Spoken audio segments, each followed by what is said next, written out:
Good morning. I'll call this meeting to order. Council is conducting this meeting in person and via conference call in accordance with Municipal Government Act Section 199. Chambers are open to public attendance and in person. However, councillors and members of the public may still join meetings remotely using our current teleconference process. The chair may ask for comments or concerns from a public hearing relating to a particular topic, and at this time, should I be reading this in front of them? Oh, never. At this time, the phones will be unmuted. If you'd like to speak, please state your name. Individuals will be asked to 5 minutes to speak or 10 minutes in a group as procedure by law. If this meeting is recessed, callers will be put on hold until the meeting reconvenes, with the exception that numerous callers will be asked to call back in. Sorry, I'm just making sure I'm doing the right thing. This helps with call quality. Please note this meeting is being recorded and may be uploaded to our website and or social media. To eliminate background noise, please mute your phone during the meeting. We'll also ask attendees to mute their devices to reduce disruptions to this meeting. Everyone has a right to be present at council meetings and council committee meetings. Any attendees that are considered disruptive to the progression of this meeting may be removed at the discretion of the chair as per Municipal Government Action Section 198. We thank you for the cooperation and understanding. We have agenda before us. Is there any additions or deletions? Go ahead, Councillor Custer. I'll move the agenda as presented. Oh, hang on, there's another. I'll just want to add in the new business, just a quick discussion on the Lakes of Muirfield Lagoon. And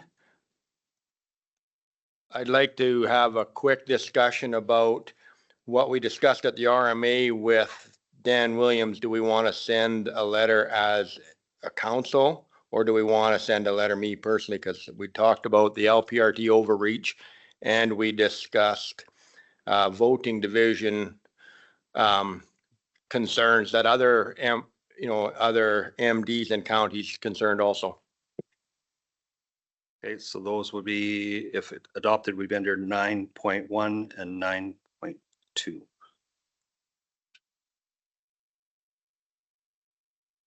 Councillor Custer, would you like to,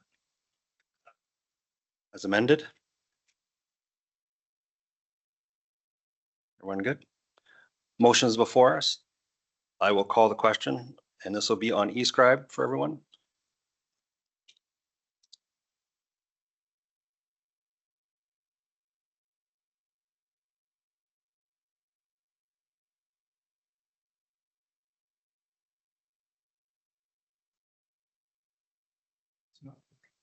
Mine's not working yet either.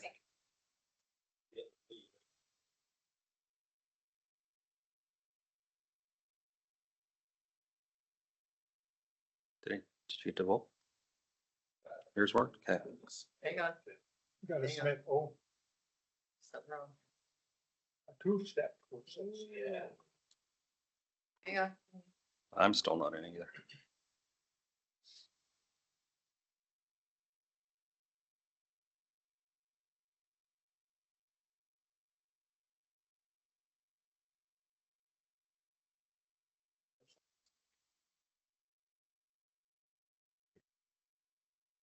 I can't. Refreshed it.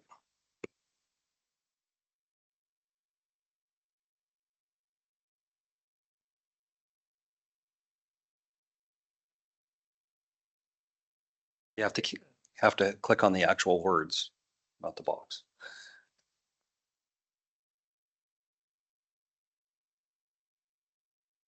And that's carried. Is there any notices of motion? Not seeing any. We will move to our public hearing and bylaw readings. 3.1 bylaw 2025 land designation.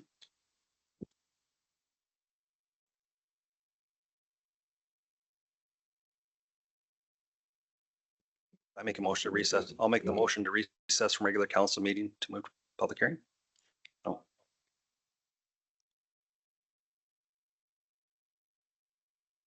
Just recess? Looking for a I'll make a motion to recess council.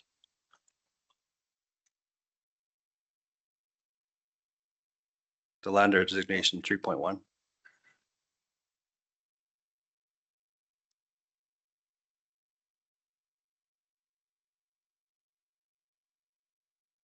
I'll make the motion that council moves to open the public hearing for bylaw 2025-24. I'll call the question.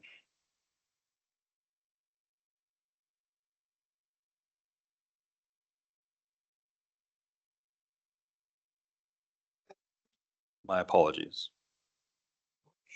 Me what, doesn't say recess, it just says the bylaw or land redesignation. I want to make sure I'm not. The same as what's on the screen here. Okay. Yeah. When in doubt, I'll check on what's the live feed basically from.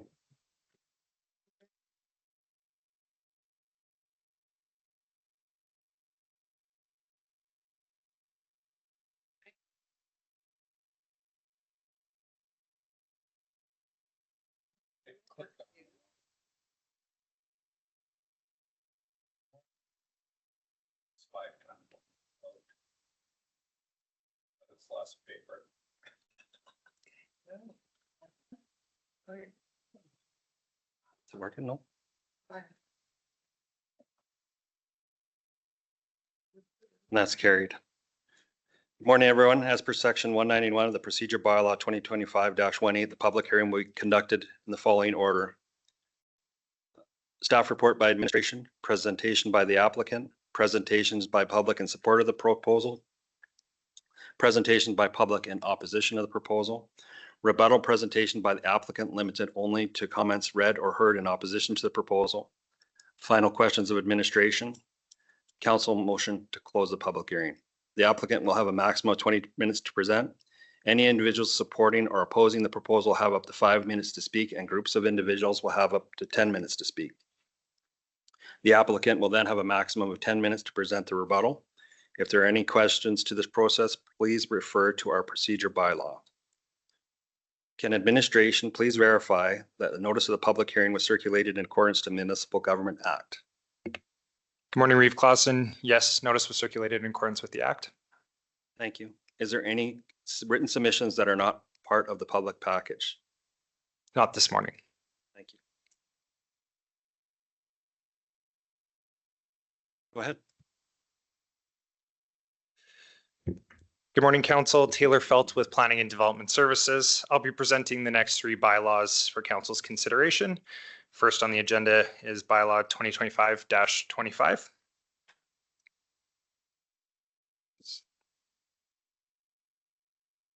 Sorry, -24. There we go. Referring to page 10 of Council's agenda package, the subject lands are located 5.75 kilometers northeast of the hamlet of Carsland, 1.65 kilometers north of the intersection of Township Road 222 and Range Road 253, and immediately east of Range Road 253.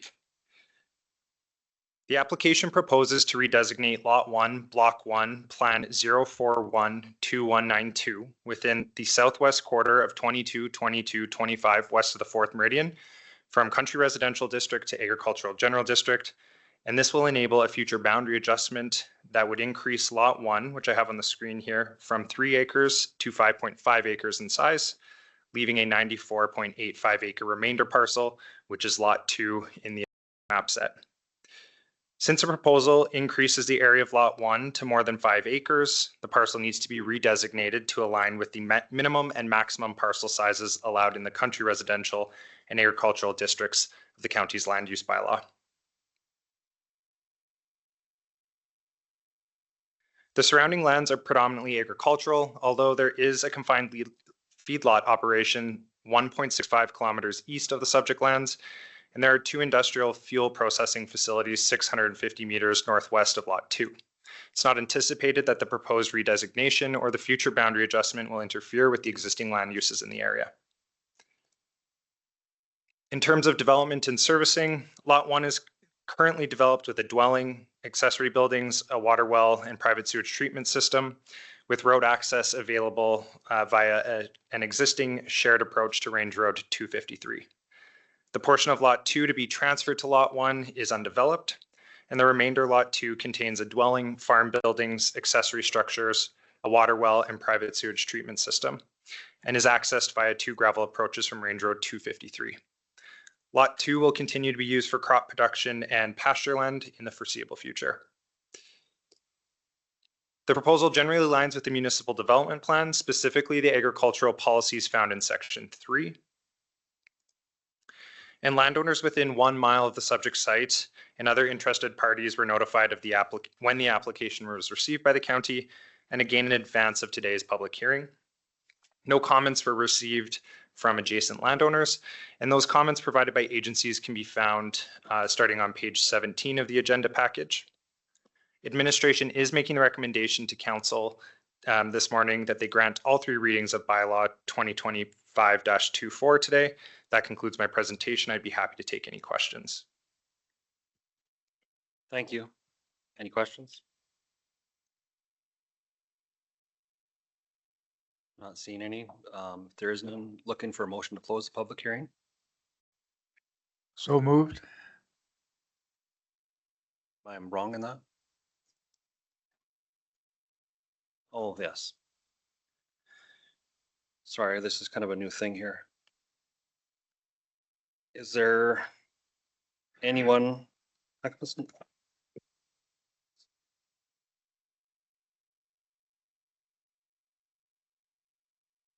Sorry, I just paused for a sec here.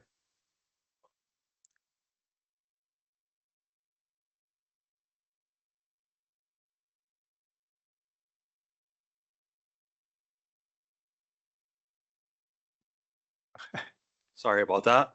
It's been a while since I did one of these. Is there that's a presentation by the applicant? There is none. Through the chair, there is no applicant presentation this morning. Okay. Is there any presentations by the public in support of the proposal? I have to ask this 3 times, correct? First time, second time, is there any presentations by the public in support of the proposal? Third and final time, any presentations by the public in support of the proposal? Moving on, is there any presentations by the public in opposition to the proposal? Second time, same question. Presentations by the public in opposition of the proposal. Third and final time, is there any presentations by the public in opposition to the proposal? Seeing and hearing none? There'll be no need for a rebuttal. Any final questions for administration? Through the chair, no. Now we're seeking a motion to close the public hearing. I move that we close the public hearing. Thank you. Questions on the floor? I will call the question.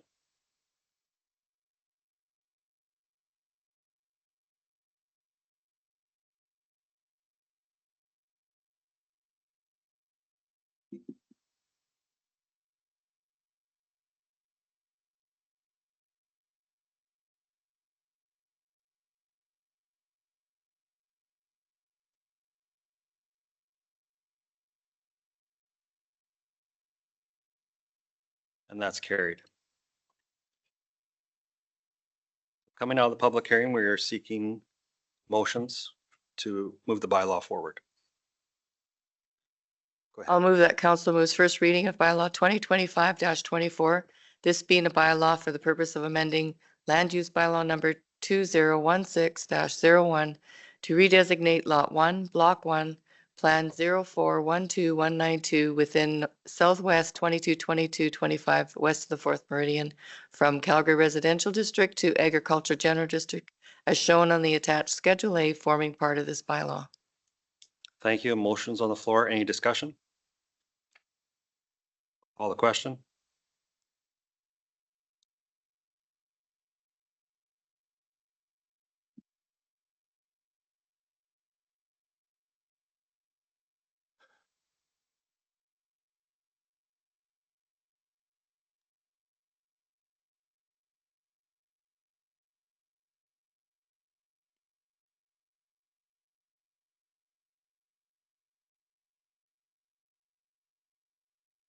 And that's carried. Go ahead, Councillor Custer.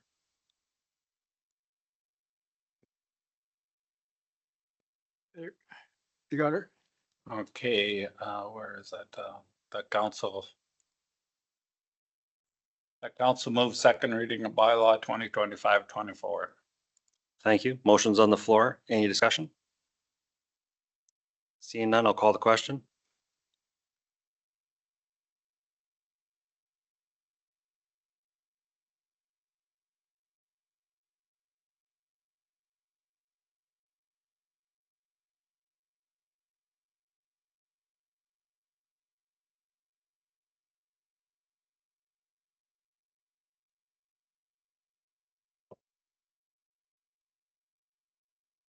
And that's carried. Do we need to take a, for you to catch the, no, you're good? Okay. Moving forward, we're seeking permission to hold third and final reading. Deputy Reeve Laprise. I'll move that council grants permission to hold third and final reading bylaw 2025-24. Thank you for that. Motion's on the floor. Any discussion? Not seeing any. Call the question.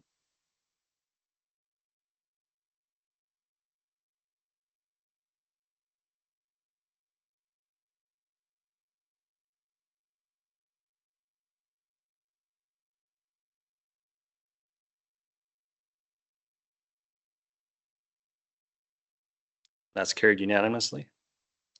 For the new councillors, if it's not unanimous, the process would stop here. It would come back to the next council meeting. For whatever reason, we have to have unanimous support to pass 3 readings of a bylaw in the same meeting. Possible motion for third and final reading. Councillor Bigger. That council moves third reading of bylaw 2025-24. Thank you. Motion's on the floor. Any further discussion? Not seeing any. I'll call the question.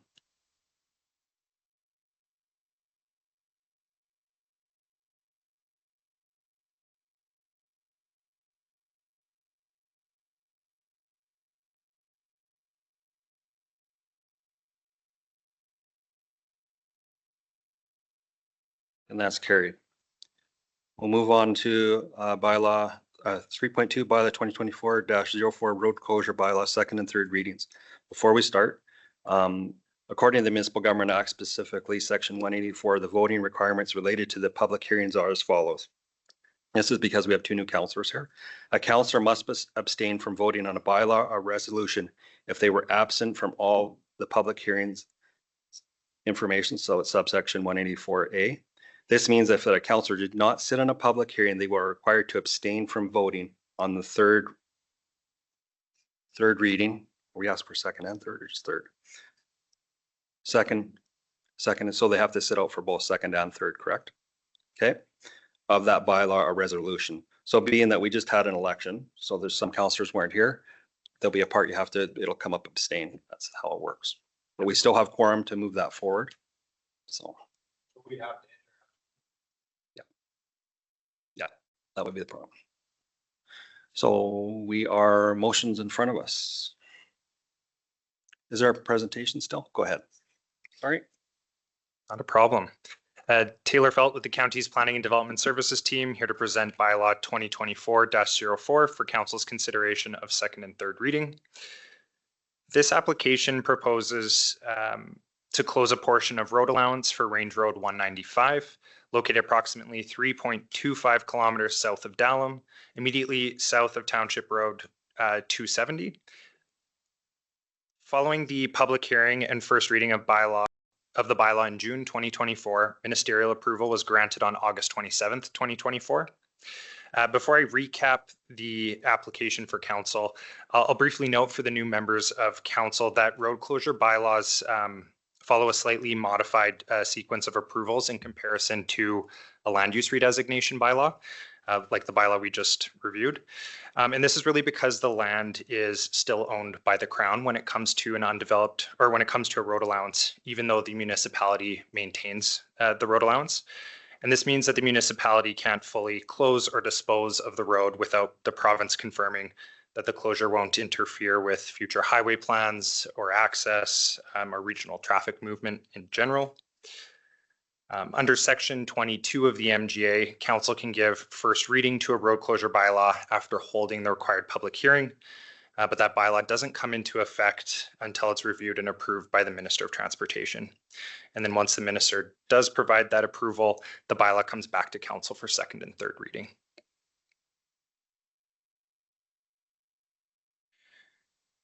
So this application has been made by the owner of Block 1, Plan 8710839.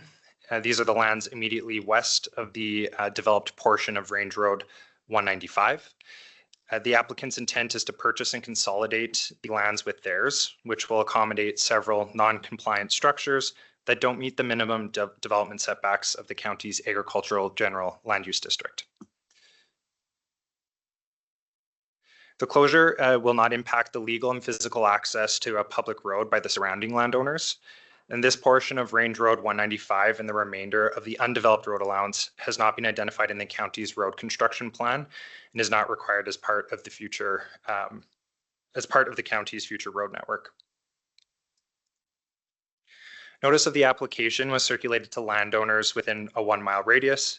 The application was also circulated to utility providers and Alberta Transportation and Economic Corridors for review.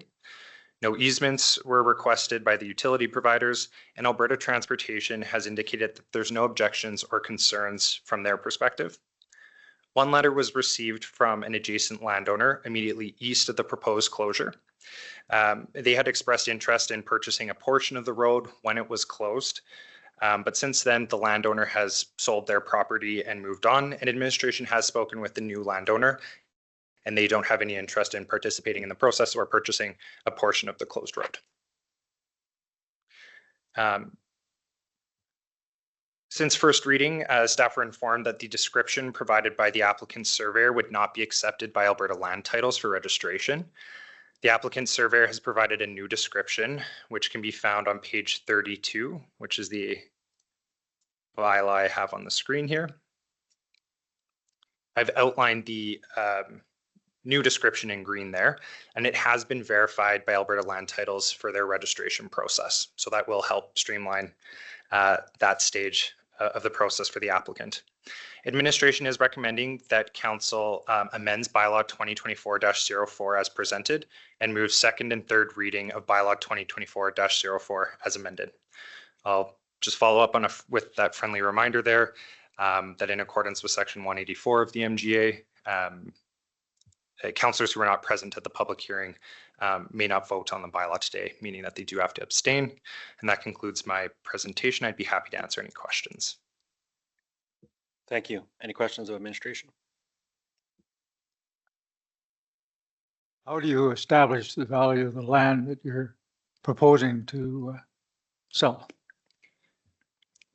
Through the chair. So part of the process is that the applicant needs to provide a fair market land appraisal, and that determines the value of the land that the county then reviews through a separate process to approve the sale of. And that process has been done for this portion of Range Road 195. Any further questions? Possible motions? Go ahead, Mr. Lowers, or Councillor Lowerson. I'll move that council amends bylaw 2024-04 as presented. Thank you. Motions on the floor. Any discussion? Call the question.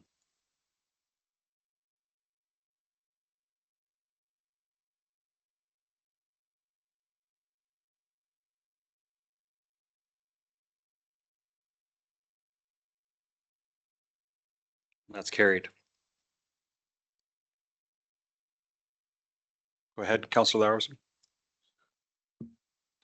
I'm going to move that council moves second reading of bylaw 2024-04, this being a bylaw for the purpose of closing to public travel and creating title for a plus minus 1.28 hectares portion of public roadway described as road plan 0212190, and that portion of the original road allowance adjacent to the east boundary of the northeast quarter of section 31, township 26, range 19, west of the 4th meridian.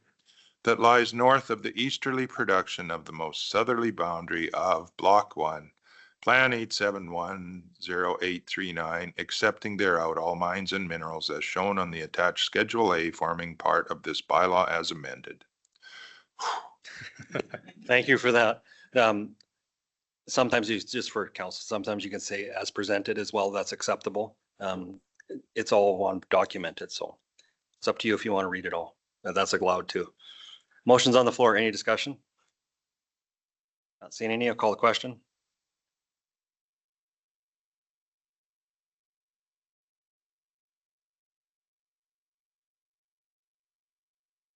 And that's carried. Possible third motion? Oh, okay. Go ahead. I'm going to move the council moves third reading of bylaw 2024-04 as amended. Thank you. Final bylaw reading. Any discussion? I'll call the question.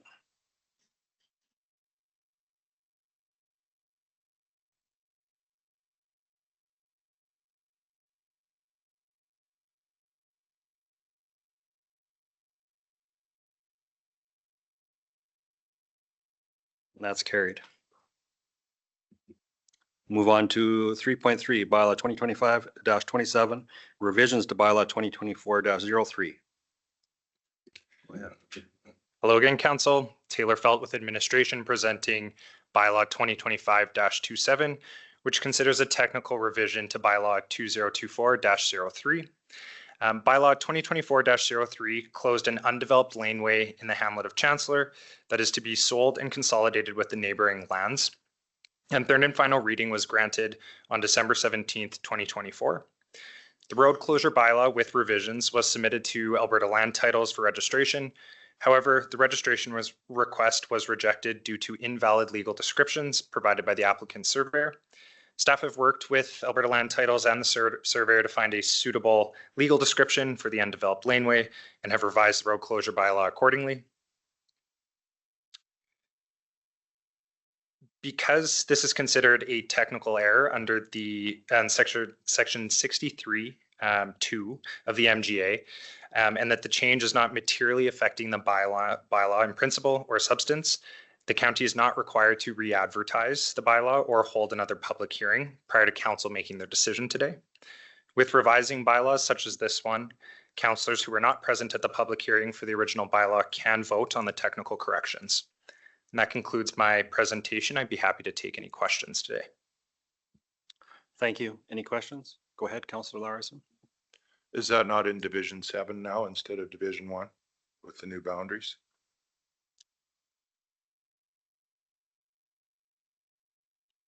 Through the chair, that you are correct. You are correct. Yes. Sorry, that should be updated. I have a question. How is this different than the other bylaw that we just read? Both are sort of a technical issue with a land description of a road closure. No? Through the chair to Councillor Laprise. So this bylaw had already been approved by council. We are. Oh, the other one hadn't been. Oh, okay. That's I right. understand. We were amending that Totally previous bylaw. Okay. Yeah, makes sense. Thank you. Good questions. Any other questions? Council's wishes? Go ahead. I'll move that council moves first reading of bylaw 2025-27, this being a bylaw to revise bylaw 2024-03 by changing the legal description of the road closure sketch. Thank you. Motion's on the floor. Any discussion on that motion? Go ahead. Do we need to amend it to say Division 7 or does that matter? Through the chair, that shouldn't be an issue. Okay, good enough. That's all I needed to know. Any other questions? I will call the question.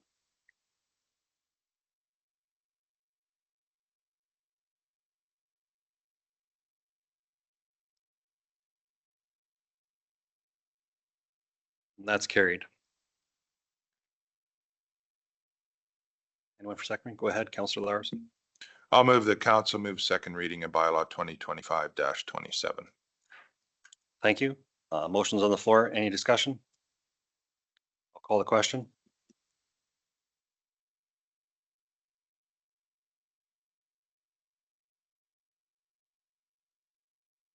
That's carried.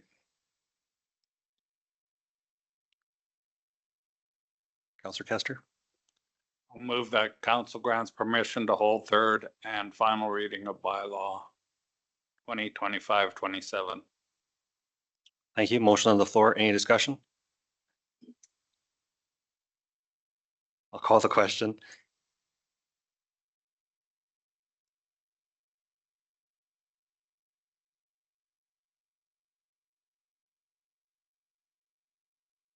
That's carried unanimously.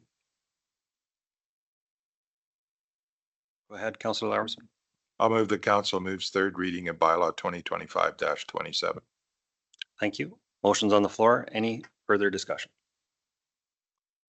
I'll call the question.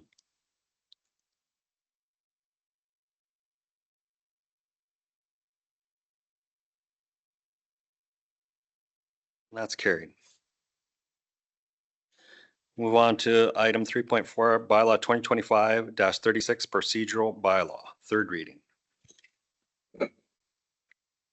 Good morning, Council. Sherry Bars with Administration to present the procedural bylaw 2025-36 for third reading. The report is found on page 49 of the agenda package. At the November 4th, 2025 regular council meeting, administration presented a revised procedural bylaw for council's consideration. The main purpose of the revision was to remove section 50, subsection 7, which dealt with the appointment of signing authorities for banking purposes from the organizational meeting section. Council approved first and second readings of the bylaw, but requested that the bylaw be brought back to address updates related to references to the Freedom of Information of Protection and Privacy Act. The legislation was repealed and replaced by the Access to Information Act and the Protection of Privacy Act on June 11, 2025. Administration has updated the procedural bylaw to reflect these legislative changes, so all references to the former FOIP Act have been revised accordingly. That concludes my presentation, and I'm available for any questions. Thank you very much. Any questions? Council's wishes. Councilor Bigger? I'll move that council approves third reading of bylaw 2025-36 as amended. Thank you. Remind everyone to mute their devices, please. Motions on the floor. Any discussion? Call the question.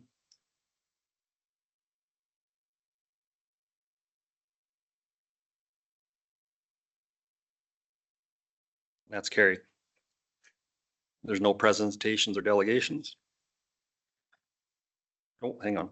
I skipped ahead. Item 3.5, DP 2025-188. Good morning. I'm Suzanne Hayes, Development Officer. I have one application to present this morning, beginning on page 71 of the agenda package. It is for an accessory building requiring a variance. And the location plan is on page 77. It is located within the Lakes of Muirfield. So just for your information, Council is the development authority for any direct control district. And for some applications, that authority is delegated to staff, but for variances and discretionary uses, these applications come to council rather than Municipal Planning Commission. So the location within the Lakes of Muirfield is 140 meters southwest of the intersection of Muirfield Crescent and Muirfield Close on the west side of Muirfield Close. We circulated to adjacent landowners +1. We didn't receive any responses. We received no response from the homeowners association. Fire services had no concerns, and planning had provided a summary of how the application aligns with the Muirfield or the Wheatland Rocky View Intermunicipal Development Plan, the Muirfield Area Structure Plan, the Municipal Development Plan, and the Land Use Bylaw. Some details on page 78, we can see the site plan. So the applicant had requested a compliance review and submitted this RPR, and one shed was located 0.97 meters from the side property line rather than 1.22, which is the required setback. On page 79, we can see an aerial photo, and it shows, you can't see it very well, but there is the shed and the adjacent property. There is no building directly adjacent. Excuse me. So typically a shed that is less than 100 square feet wouldn't require a development permit. This shed is approximately 81 square feet. However, because a variance was required, it requires a development permit. Page 80, you can see a zoomed out view that it backs onto the golf course there. So in order to receive a compliance status, the applicant has the option to remove the shed, move it into compliance, or apply for a variance. So the applicant has chosen to apply for a variance. The variance criteria has been outlined in the policies, practices, and legislation section of the report, and the recommendation considered that no concerns were raised from staff, surrounding landowners, or the HOA. Staff's recommendation is on page 71. And we are recommending approval of the variance subject to the conditions noted. Please let me know if you have questions. Thank you. Any questions? Council's wishes? I move that the council approve DP 2025-188 as presented. Thank you. Motion's on the floor. Any discussion? I'll call the question.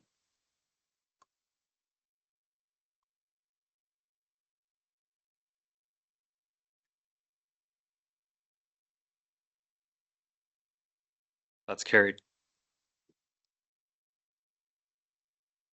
Moving on, there's no presentations or delegations, so we're moving on to consent agenda. We have a number of them from 5.1 to 5.11. If there's anything anybody would like to pull out and discuss. I'd like to be able to discuss agenda item 5.11. 5.11. Any other ones for anyone? Someone want to make a motion?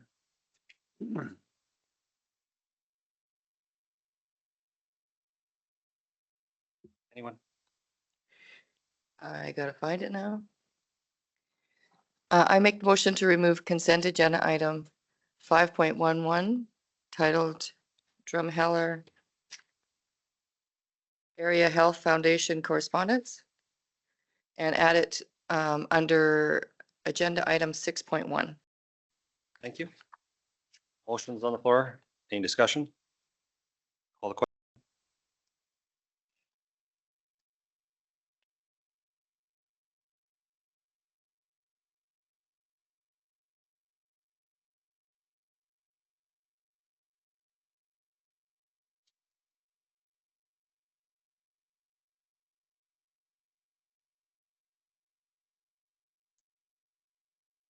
That's carried.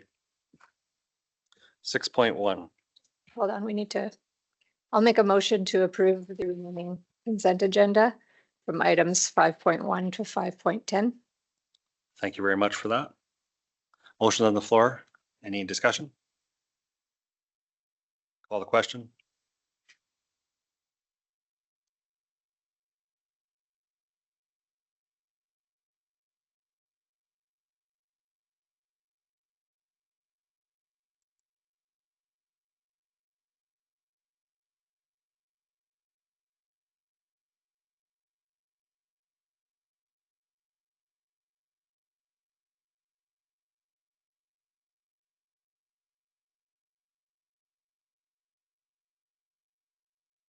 That's carried. Now we'll move on to 6.1, Drumheller and Area Health Foundation correspondence. Pull it up in your council package. You want to speak to it, Councilor Kester? Go ahead. I think this is a extremely beneficial thing for at least my area of the county, the east part. I don't know how far towards Calgary they'll accept applications. But I think it would be a great help to our region and especially to Drumheller, to the hospital there. And then the side benefits too for our first responders and firemen can go there and use this room, make appointments for tuning up their skills and stuff. For those of you who haven't seen, I've seen one of these sites at STARS where they have simulation rooms. And yeah, the technology in there is incredible. And as a side note, STARS are, I would say, a world leader in their skills development. They hold competitions, not they, first responders hold world competitions, and STARS have won and placed in numerous years. So I think it's a great asset for our area. And it's budget time. And I'm thinking we could put a placeholder in our budget for, I'll say $10,000 and see what happens. That's discussion. If you wanted a motion, I'll make an emotion too. What would staff wish? Do we need it as a motion or do we want to? Because we're in budget time, we have a line item, I believe, for some of this. Through the chair to council, a motion would be good, and then we can use it to consider it in the budget as requested. Okay. Just I'll make that a motion. Is that okay, Shanna, or do you want me to repeat it again? Yeah, I make a motion that council put a placeholder in the budget for Drumheller and Area Health Foundation to go towards their, I think, Grow Your Own program and e-simulation lab. Thank you. Motions on the floor. 10,000, yeah. I cannot recall if this was discussed at previous council. The new council just probably don't have much education on it. Can we circulate all that that presentation to all council again so they understand? Through the chair to council, yes, we'll recirculate that presentation. Yeah. And that'll give the background information you'll need. And it's a placeholder in a budget, so we don't have to make the decision at the moment, but we're just putting it in there. Any other discussion? I think it's a good opportunity to support this program for sure. I will call the question.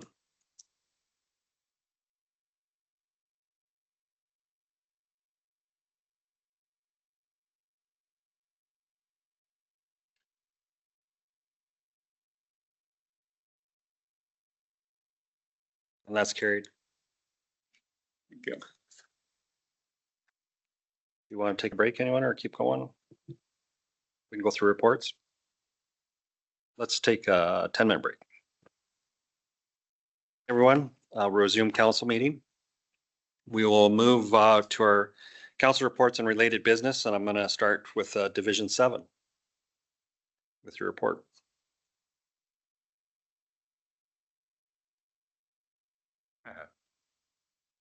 It's in the handouts because, like many other people, I didn't submit it in time. The regular council meetings and stuff, you can all find the agendas on there.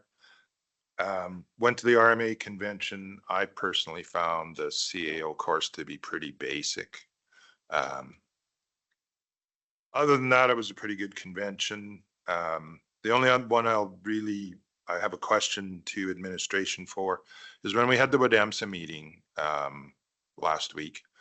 There's a fire service agreement that's been distributed to the fire services advisor. Is that the right?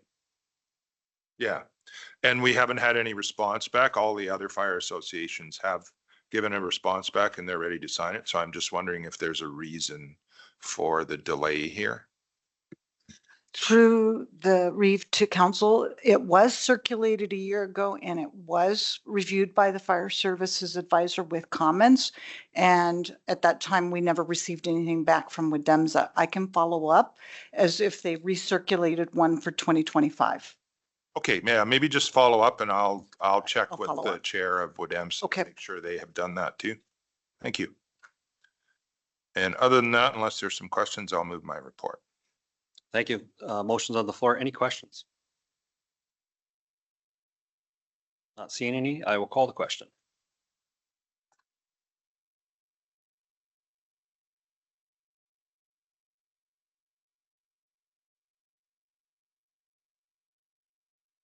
And that's carried. Move on to 7.6, Division 6 Council Report. Go ahead, Mr. Custer.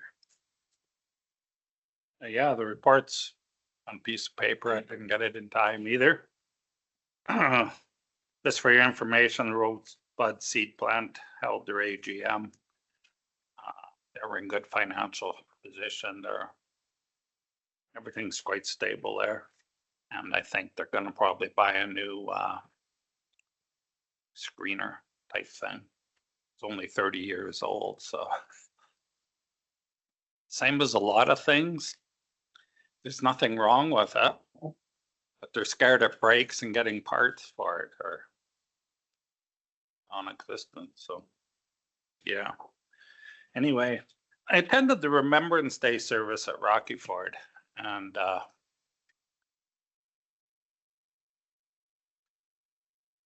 guess the comments, I can't call it a homily but the minister that presented had a short talk, and I thought it was really relevant. He said, remember, when today we remember the warriors that fought. Some made it home, some didn't, but they were ready to lay their lives for our freedoms. And he says, it doesn't stop with that. Today in our society, we have lots of people that need help. It seems like the gulf between the haves and have-nots are widening. I give some examples, like the veterans, some of them are suffering. Our homeless populations, our seniors in need of supportive livings and affordable housing. I mean, the list goes on and on and on. And he says, they died for those freedoms too. They died for those people too. We should be consciously remembering that when we're thinking about it. I thought it was very timely. It really kind of hit me. The rest, we had MPC and the RMA, the course. Course wasn't quite what I was expecting, but when I was there, made sense. It was a lawyer thing. They were selling their services. WHMP meeting. And we had a HPP, Alberta Housing Partnership, has opened up their applications. And we are in the process of confirming our enhancement of our application. So currently we are just checking our numbers, checking maybe we can get a building permit done and whatnot. That's currently on the docket. And we're going to proceed. The minister said at the convention there was 300 million going to be in there. But when it come out, there's only 200 million, which is, if we get ours, that's okay too. So it's 200 million and it closes on July 31st. And we are trying very hard to have an information meeting on January the 6th. I've been in Strathmore at either the town said they would host us. so I'm not sure if it'd be in their council chambers or wherever they else they want to meet. We're waiting to make sure our advisor is up to speed and is ready for a presentation. The presentation hopefully will start to finish because we have new counselors. Yeah, so when we get it for sure, we'll send a letter out to everybody, but please put that as a placeholder. It's very important that we go forward as a united group to get this done. The 22nd, I was lucky enough to go to the hospice gala.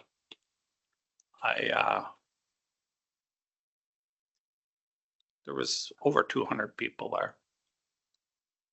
And I don't know about Keith, but for me, it was rejuvenating to see the people there, to see not only how much they give, but how much they support the community in general.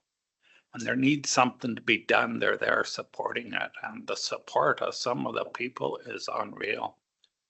Hospice has over $9 million. It was a 10-year gala.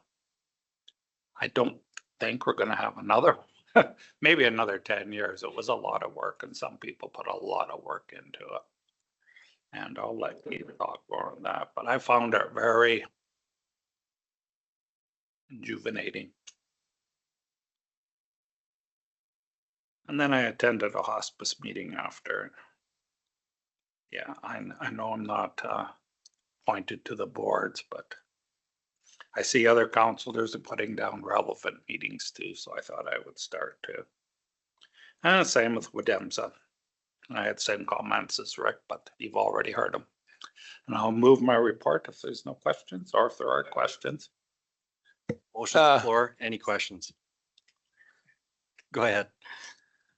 So my question is, with the Rosebud seed cleaning plant, is the county still financing some of that yet, or is that all over now?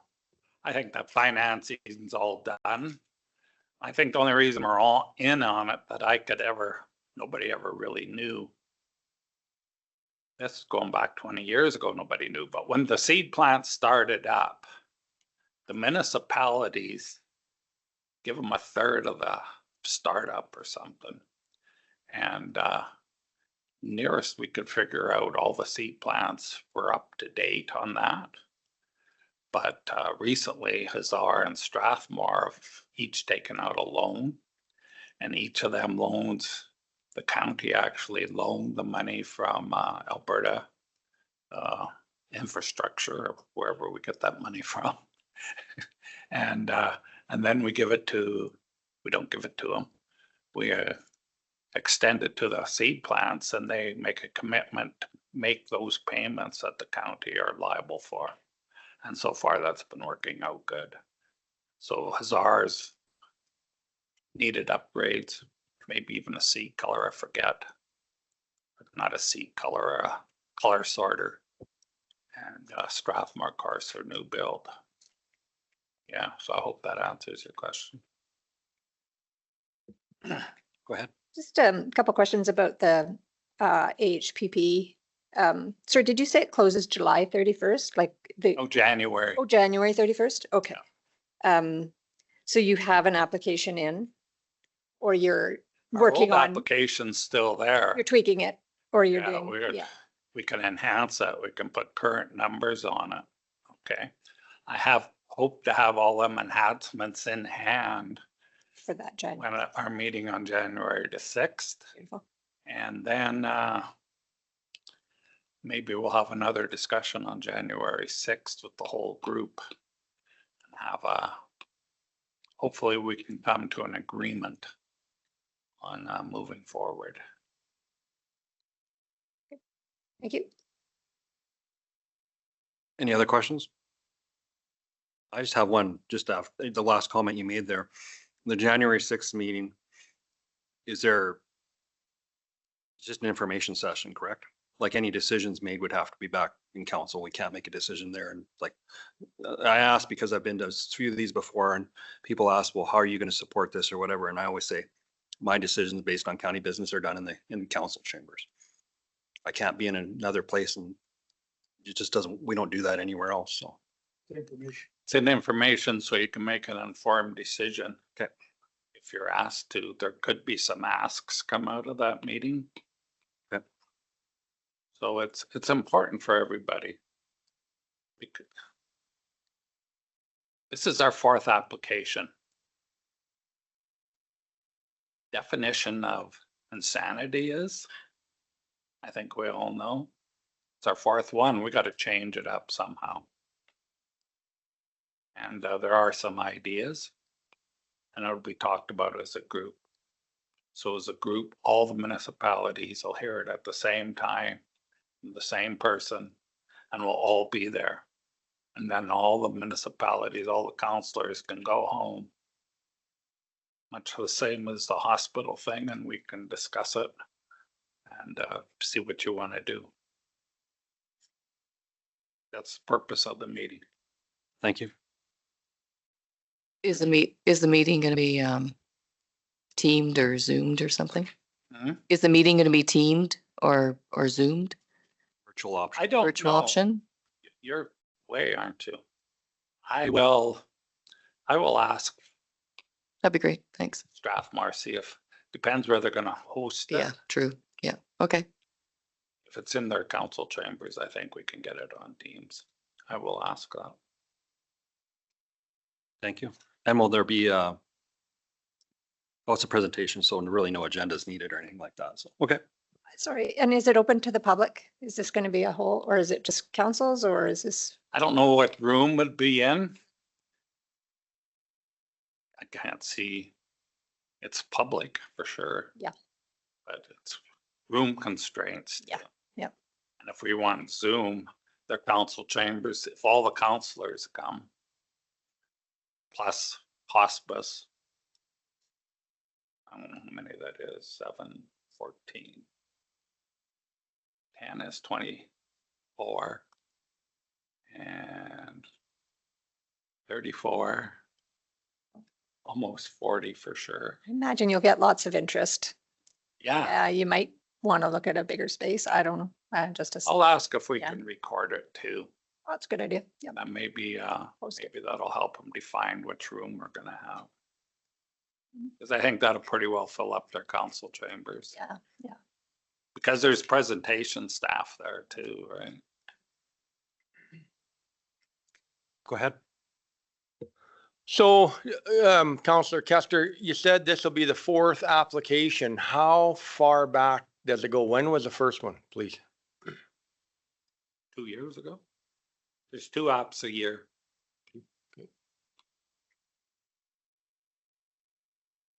Any other questions? Motions on the floor? I guess one more question I can answer. This app will be slightly different because we're always applying to CMHC. I don't think CMHC has any money. It's now housing. Their new person, the federal government appointed, needs some jobs. He doesn't have any currently, so maybe we can get in there and be first. Any further discussion with the motion? Call the question to accept as information.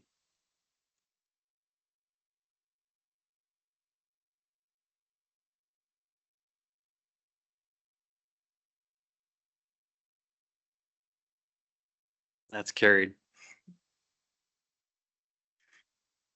What's this? We'll move on to 7.5, Division 4 Council Report. Go ahead, sir. I wasn't sure how fast you guys get these crazy things in, but yesterday was December 1st. I felt like I was still meeting in November. But I have it written out. That's, I had it, I could have probably handed it to you yesterday, but I apologize for that. You could read a verbal, it's fine. Okay. Anyway, most of it follows the same pattern as everybody else here at the table, where you had council meetings on 4th, the 7th, the municipal planning commissions, the committee of the whole on the 7th, November 12th, the municipal agricultural service board organizational meetings. November 20th, the diode information meeting in Carsland. And there was a few there. I was able to stay for what was supposed to be the informational section. And then I had to go to the Wheeling Housing Management Board meeting. So I left before their final, whatever it was. The Marigold Library, attended it, and I was amazed at the size of that organization. When Donna Bigger was on it, it was great. I appreciate being on that crazy thing. I might have opened my mouth a couple of too many times and volunteered for something, but and then on the committee of the whole on the 25th, on the 26th, I was able to get back and meet on the hydrogen group for the hub. And so it was a busy month and a very enjoyable month. If there's any questions, I'm certainly willing to ask or answer. And I submit my report as read. Thank you. Any questions? Not seeing any. I will call the question.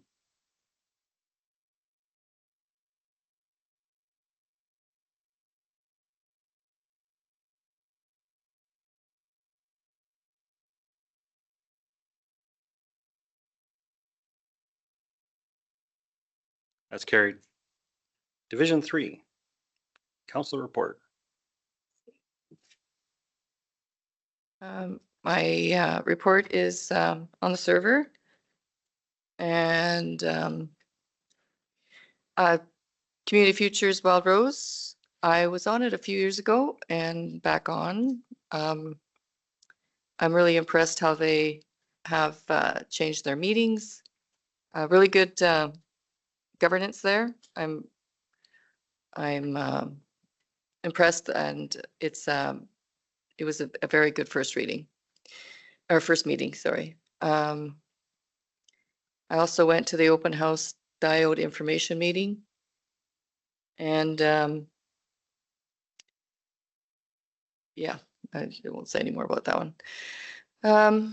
And then the WFCSS, we've had our first organizational meeting, and Shannon is the chair, so good to have her back in that seat. So yeah, that's about it.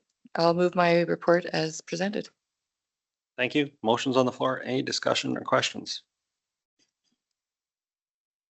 Not seeing any. I'll call the question. Oh, I just think Donna deserves an award, being the only one that got her report on the system. Oh, and Burl did too? Oh, Yes. I see yours written, printed here, so. yes, we have two that made the Okay, two. deadline. You know, I was gonna say that, but then You last thought- time I was the only one that didn't get it on, so I totally understand. Just out of curiosity, who do you hand it to? You can email it to Email to Shanna. motion on the floor. Any further questions? I'll call the question.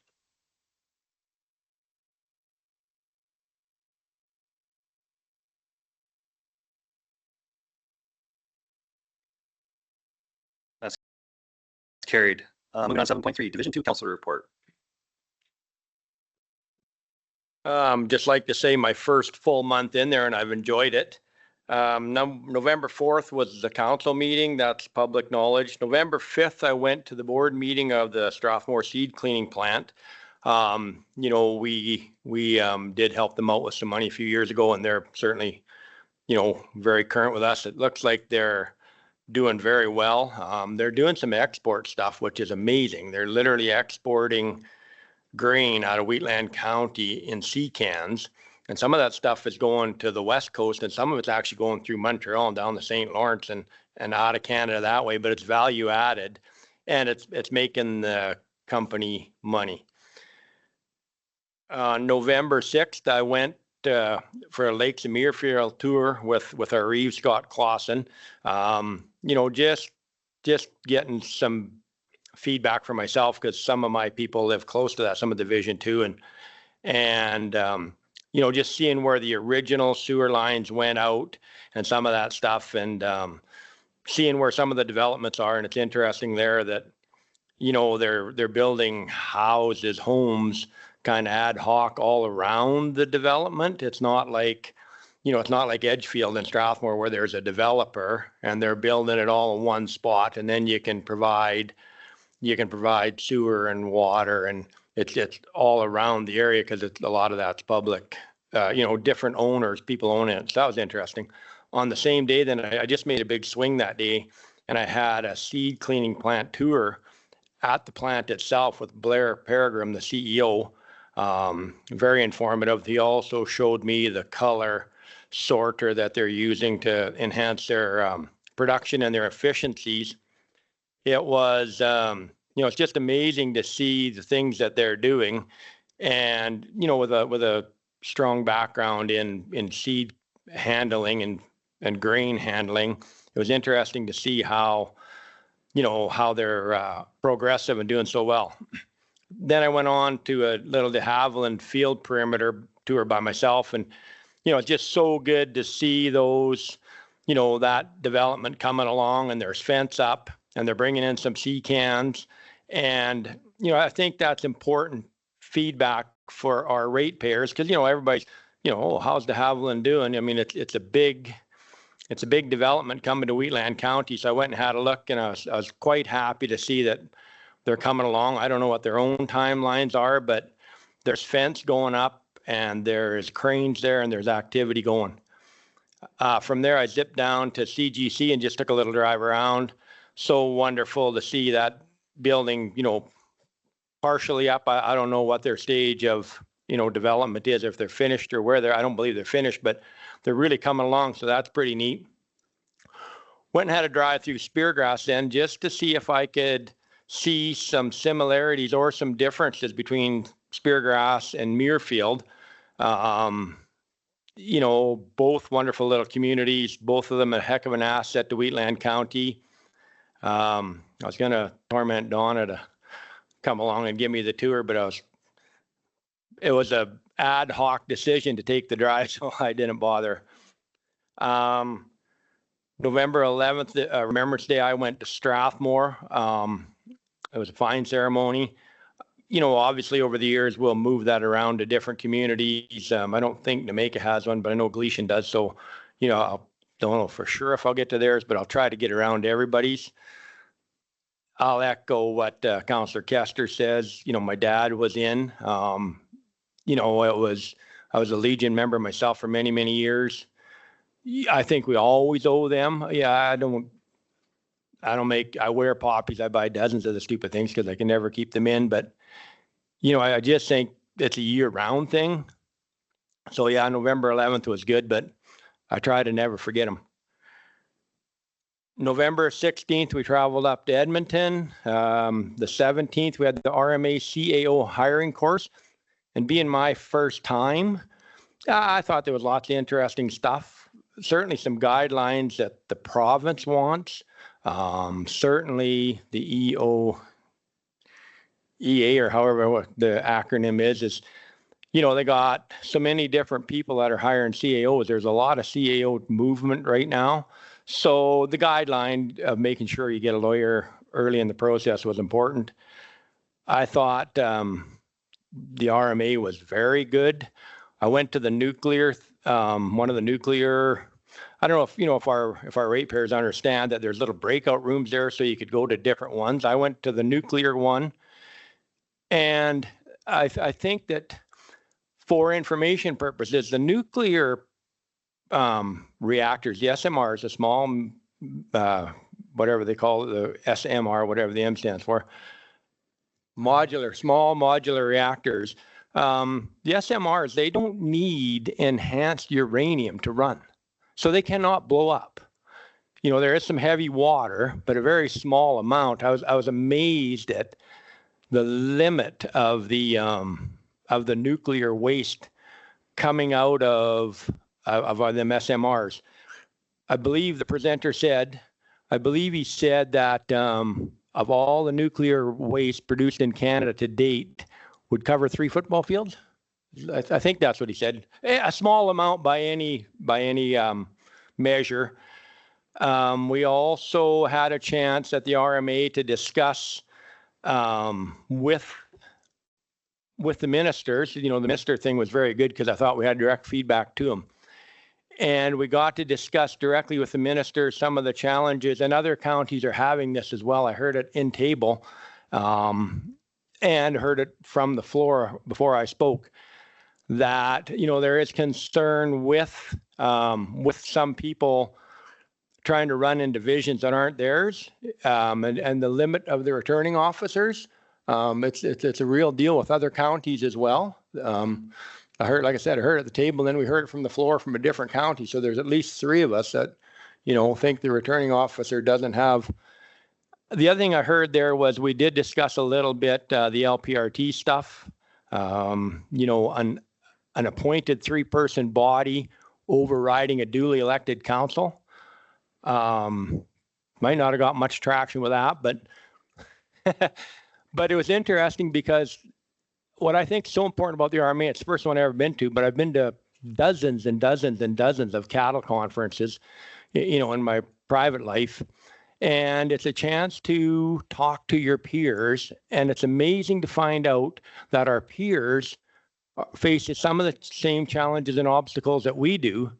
And it also gives you a chance to try to spitball solutions. It's one thing to sit around and whine, but it's another to say, well, let's get a letter writing campaign going and see if we can, you know, reestablish, you know, certainly communication, but, you know, to reestablish maybe some more input into what we receive from the province. So the RMA was wonderful. Coming home, I also went to the Diode meeting, and I know that there's mixed feelings on whether we as council should attend those things.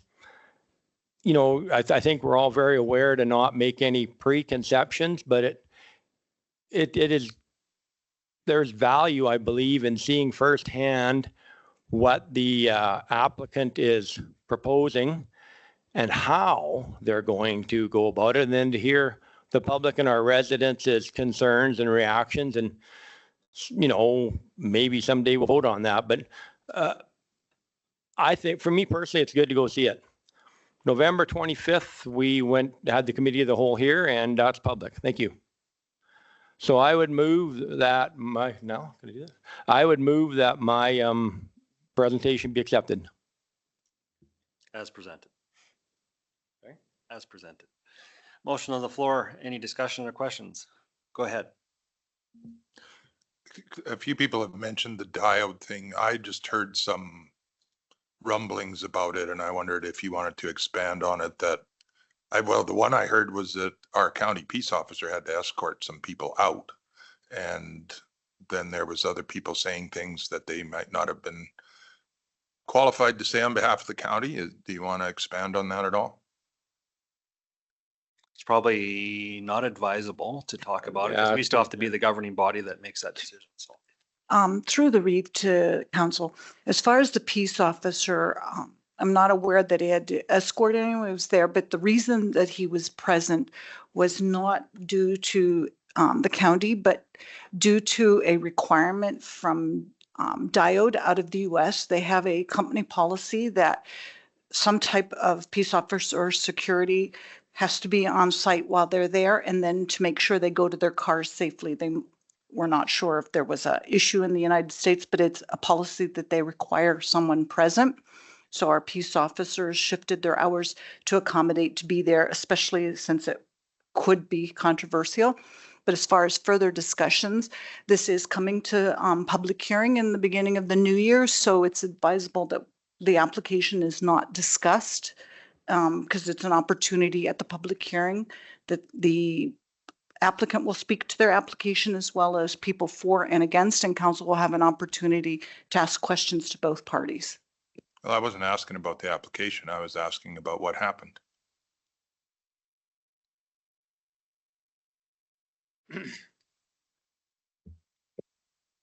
I just don't think there, I went there to try to get, like I said, feedback, just observation.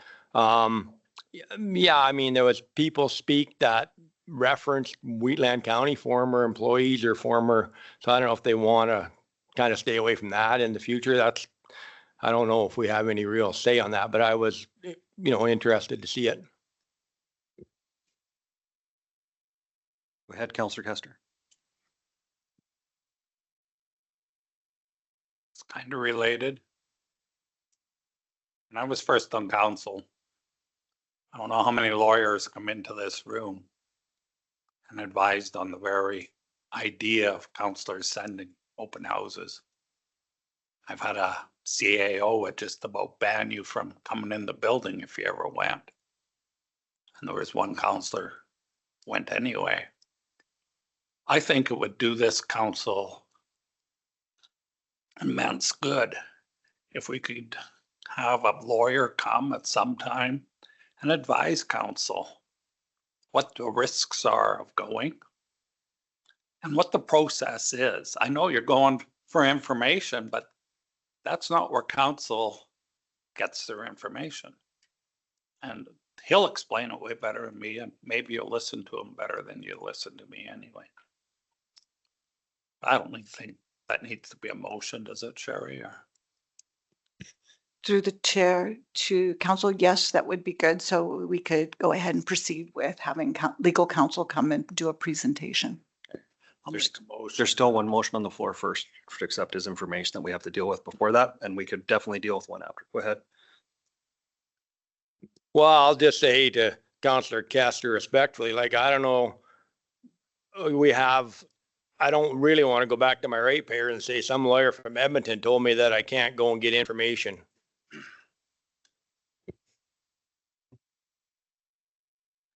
Any further discussion before I call the question? The motion on the floor is to accept his report as information. I will call the question.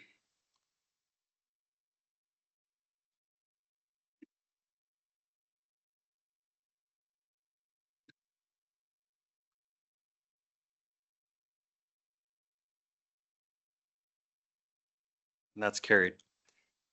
Anything further?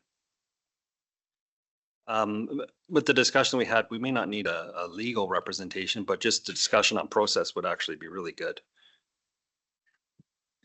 Through the Reeve to council, we've had a couple law firms, and it would be a matter of which one that typically attend council orientations to talk about the perception of bias and council's duty for hearing fairly for applications to avoid any kind of procedural disqualifications for the Court of King's Bench.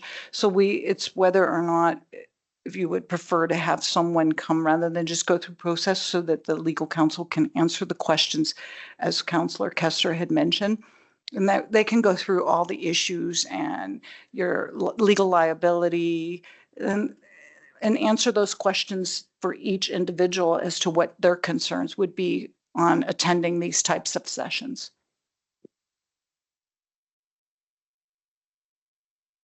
Microphone, please. Thank you. I don't know if it has to be a lawyer per se, but a qualified spokesperson. Because some lawyers don't know what to do. That for an information session for council on your duties as on public hearings specifically. Development permits, put it that way.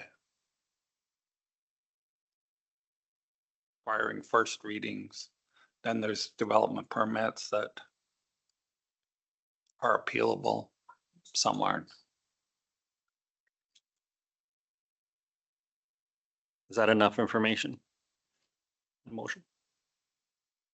Okay, we'll just wait for the motion to come forward. I think it's good that education always is a good thing. The last thing you need to do is something in all good intentions, which I believe all of us have. And you can kind of set yourself up for failure sometimes, and you don't even know it. So it's it's important, a lot of this stuff's, there's some briefing notes here on what's appealable and what's not and how it goes forward. And I'd ask staff to prepare that for us as well, because if it is appealable or if you're taken away from being able to vote for something, it's very important. Sorry, we're just waiting for the motion.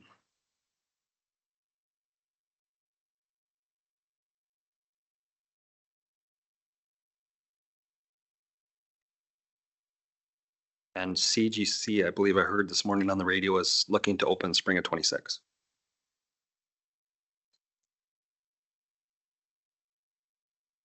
CGC, yeah. So that's not that far away.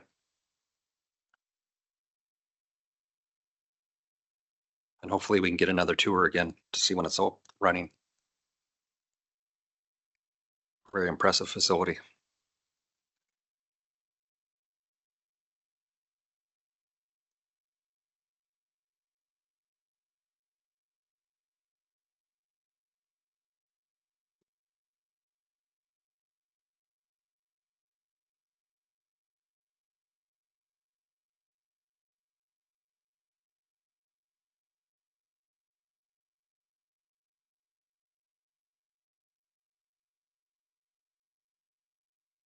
Go ahead. While we're waiting for the motion, I'll just say, I think that's a good idea to get this education too, because first we have 2 new counselors, but it never hurts for the rest of us to get a reminder of what is and isn't acceptable to do. Much better to find out ahead of time than afterwards. I couldn't agree with you more. And rules change sometimes too, that you're not fully aware of.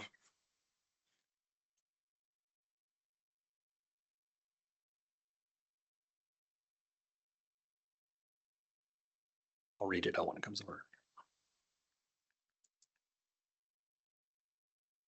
So the motion prepared by administration that council directed administration to arrange for an external spokesperson to provide a session on procedural requirements and the perception of bias in application processes to be available to answer council's questions. Is that what you would wish? Okay. Just a question. It should be a knowledgeable spokesperson. Through the brief to council, we would look for someone from municipal affairs that's not particularly a legal firm, but someone that will answer all the procedural questions. Everyone clear? Any other questions? I will call the question.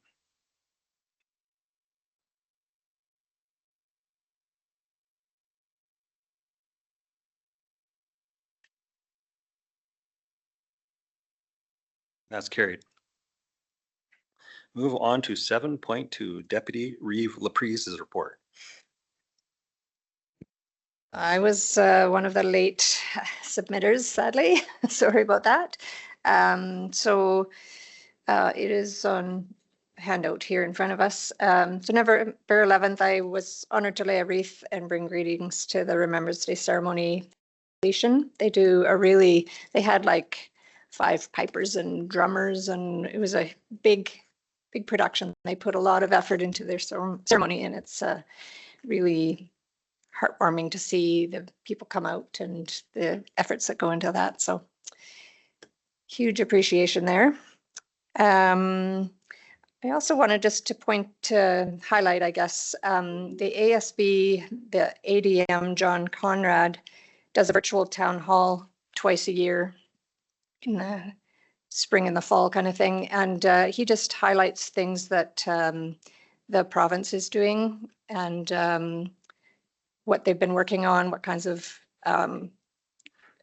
initiatives they're doing. So anyways, they talked about the emergency use of strychnine, and we've heard a little bit more from other areas, but they did a joint application submitted to Pest Management Regulatory Agency, PMRA, by Alberta and Saskatchewan. And they're still expecting or hoping for a response by the end of the year so that the province can work on procuring strychnine and getting it into municipalities so that this would be an emergency use. And I asked the question in the virtual town hall, what, if he had any idea what emergency use might look like. How would you say that you have an emergency? He's not sure, they don't know that yet. So all of those things need to be worked out before like February, because people need to get this for the early arrival of gophers. You need to get them early in the season to be successful. So I'm hopeful, but we'll see. They also talked about water infrastructure projects. So Aramore Dam south of Bizano is something that's coming up. They've been doing all their studies, and that's the studies should be done by the end of the year, and then they'll start looking at actually building. So that's good to see. They talked about weeds on well sites, and they're changing regulations so that the AAR can enforce the Weed Act. They weren't able to prior, so that it was difficult for them to enforce weed issues for oil and gas companies. And then they talked about other issues that are ongoing around the province, like rural vet shortages, which of course we know the veterinary program in Calgary has increased from 50 students a year to 100. So they've really, and apparently that they've got a new facility for that, and apparently it's amazing. So that's pretty cool news. Talked about renewable energy on agriculture land, about wild boar. They're talking about doing a province-wide ban to prevent those guys from getting out. Talked about emerald ash borer, sort of like it's a tree disease that's not here yet, but they want to prevent it. And they do an annual weed review status. So that's always like super interesting information that they kind of let us know from the Ag Service Board point of view. I also met with the owner of the Chevron gas station at Clooney Hilltop, and so they bought, it was a fast gas, and they purchased it and got Chevron on board, and they've done an amazing job of cleaning up the spot. It was pretty overgrown with weeds, and the driving area was so potholed that you could like rip out your transmission just by driving into the place. So they've done really great work there. They were asking me about whether the county could help them with staffing. And I know we had talked a couple of years ago about the rural renewal stream, and Community Futures did a whole workplace or a workforce study that was really comprehensive. So I've committed to them that I will review that study. I actually haven't had a chance, but to review it and to see if there's anything that we can do. And I can talk maybe with administration offline about that too. But I'm also, though, encouraging them to, the simplest things sometimes are they actually work. You know, I haven't seen any help wanted ads in our post offices. And I just did a casino where I met a girl from Gleason who's looking for work and had no idea, you know. So I honestly think that they need to do something too. But I will see if there's anything that we can help them with. But also went to RMA, and I thought it was very good. Yeah, the CAO course, I do think that there was a couple of nuggets that we kind of picked up, but it was okay. And then I'll say I also attended the diode information session, and I will say that I went there because I wanted to know. I find it difficult when residents know more than councillors about things that are coming into the area, but I do see the danger of going, and I don't think I will ever go to another information session, because I do think that there is risk that we put our council in, exactly like you said, if it goes to appeal and we have been to an open house, we could get thrown out because of those kinds of things. So yeah, I just think it's good that we're going to get some advice on that. So that's good. I attended a Giving Back Gala, which was hosted by Strathmore Elks, the Cheadle Lions Club Strathmore FCSS and Wheatland FCSS, and that was really an amazing event. It's their first annual. They started by doing a golf fundraiser, and then the proceeds of that went to this fundraiser. So it was a really moving event, and they did an amazing job. So kudos to them. And I attended Wheatland Regional Corporation Organization board meeting, got halfway there in the fog and had to turn around, attend by Zoom. But congratulations to Councillor Kessler. He's elected the chair of that board, and Les Schultz from Hazar as vice chair. So with that, I'll move my my report as presented. If there's any questions, I'm happy to answer. Thank you. Any questions? Not seeing any. I'll call the question.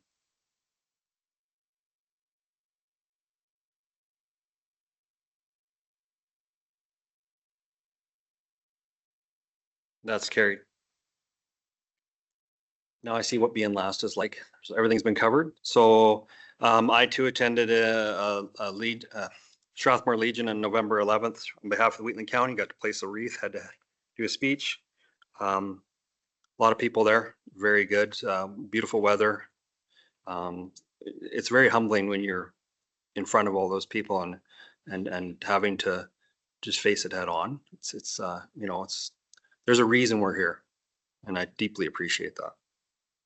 RMA convention in Edmonton, I find the course was good. I mean, it's good to sharpen up our skills on the CAO employment.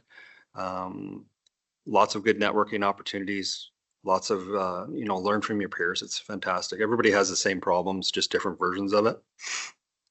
November 21st was our Drumheller and District Solid Waste, and we had an org meeting and orientation tour. Lots of new faces on that board, which is good. Lots of new interest and changeovers. I was chosen to be vice chair, and I'm also on the executive committee as well, which is good. There's a few of us that are still returning to the executive, so it gives some stability. We're trying to take on, it's a very large board. So the executive is trying to streamline things down and vet a lot of things out for the board. So it's the questions are available, already answered, or you know, try to get as much information out there to keep it streamlined. It's hard sometimes. It's easy to go off on a tangent with a board of that size. I attended the Hydrogen Hub as well with Mr. Clayton and staff, and it was very interesting. I'm definitely not the smartest person in the room in that. It's a lot of really good brain power there. It's an interesting idea. I'm not sure how it will play out, especially with the way the government has changed its priorities in a certain way.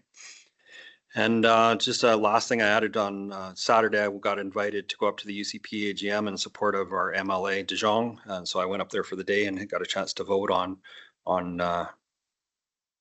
the executive, or I guess the organization, and who there, the secretary and whatnot. Was really good. Was there listening to the Premier's speech and seeing the reaction from the crowd, and it was different. There's definitely very passionate people that attend that, and it's interesting to see the demographic there. It's there's not a lot of young people, but they definitely need young people. Young people need to get involved in politics for sure. This is all for them.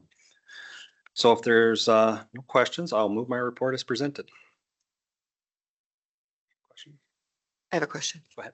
At the UCP AGM, was the boundaries talked about? The new boundaries that they're proposing? Not that I saw.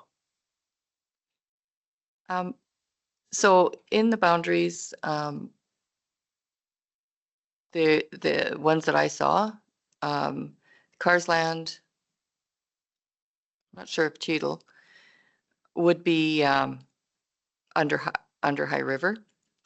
And I just think it's kind of, the river has always been a natural boundary. And we just don't go across the river for anything. Everything is within Strathmore, Chestermere, Calgary. Just wondering, what are they going to ask for our take on anything, or do you know, or has anyone heard? I believe they're looking for feedback on the boundaries. It's basically, there's been a little bit of information come out, but there will be some public engagement on that.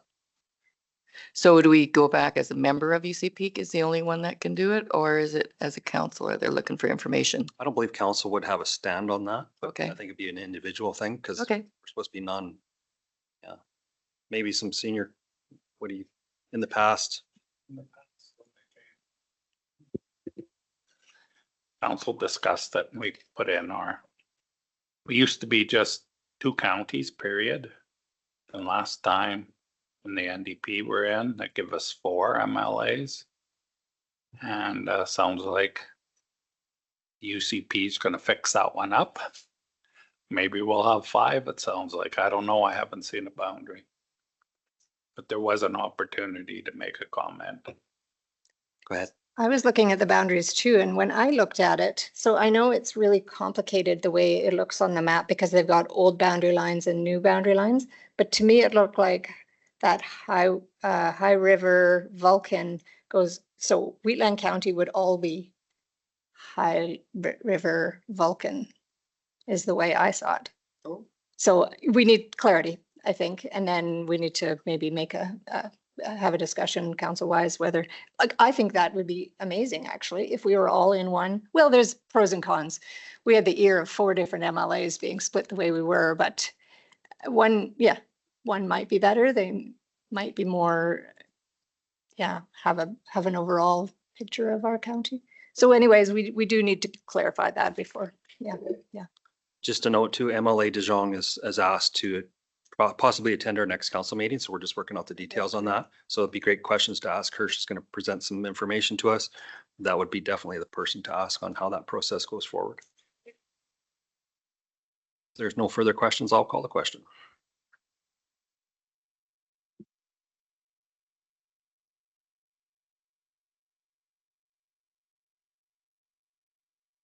So while we're waiting, I forgot to mention one thing.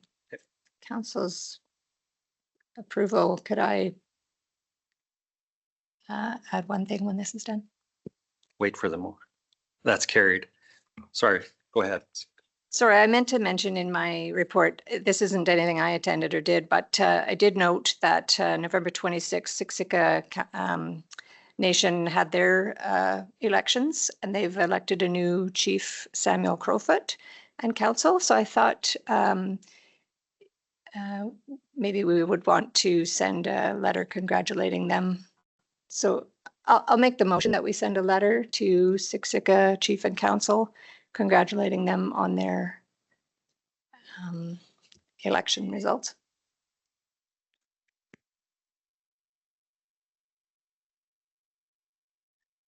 Motion on the floor. Any discussion on the motion?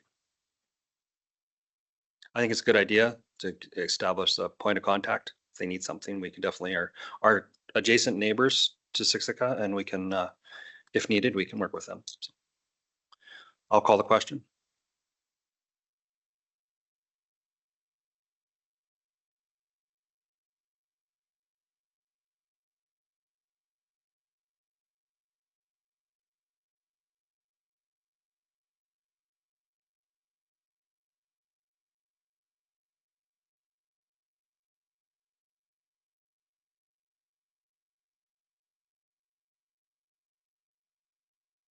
And that's carried. Thank you for bringing that forward. Go ahead.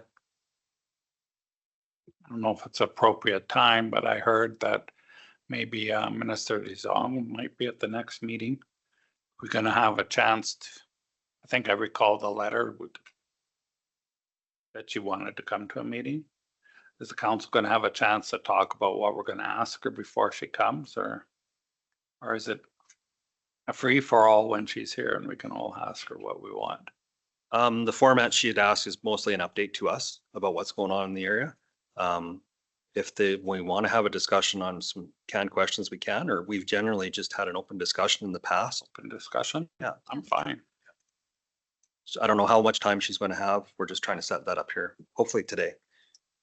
Maybe we try to, if she wants to present to us, maybe we try to get her to present at like 11:30 or something. We'll have lunch with her, and that might be informal. That's what I suggested, is try to see how much time she needs, and if she can have lunch with us, I've welcomed her. Any MLA, that's what we've done in the past. It gives us a chance to, actually the speaker at RMA was talking about breaking bread with people.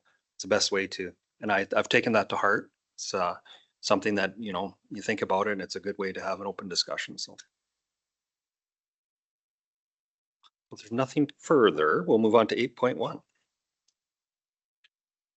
8.11.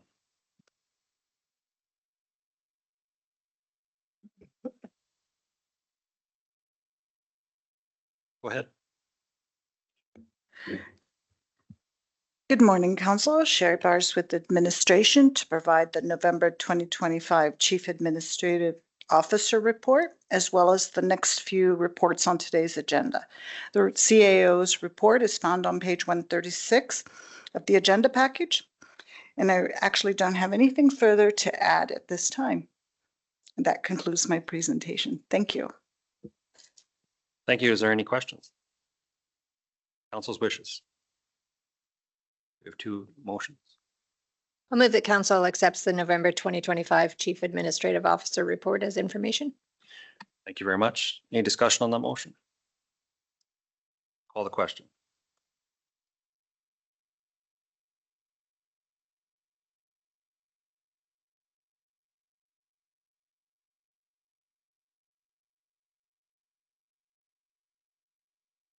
That's carried.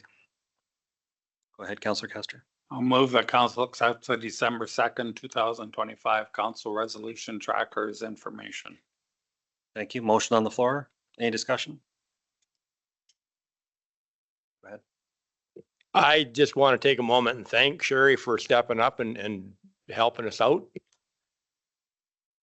I was going to say the same thing. Thank you very much. Hopefully it's finding good support and keeping everybody happy. Motion on the floor. Any further discussion? I'll call the question.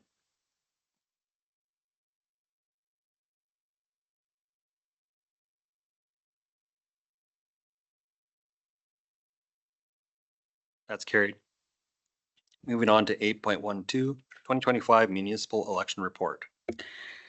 So administration has prepared a comparison of voter participation between the 2021 and the 2025 municipal elections to support council's review of electoral trends.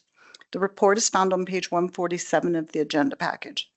The tables found on page 147 summarize total votes cast, estimated eligible voters, and the voter turnout by division and countywide based on the permanent elector register. Some key observations included voter turnout in 2025 declined countywide to 31% compared to 54% in 2021. Participation varied across divisions, with some divisions seeing significant decreases in turnout.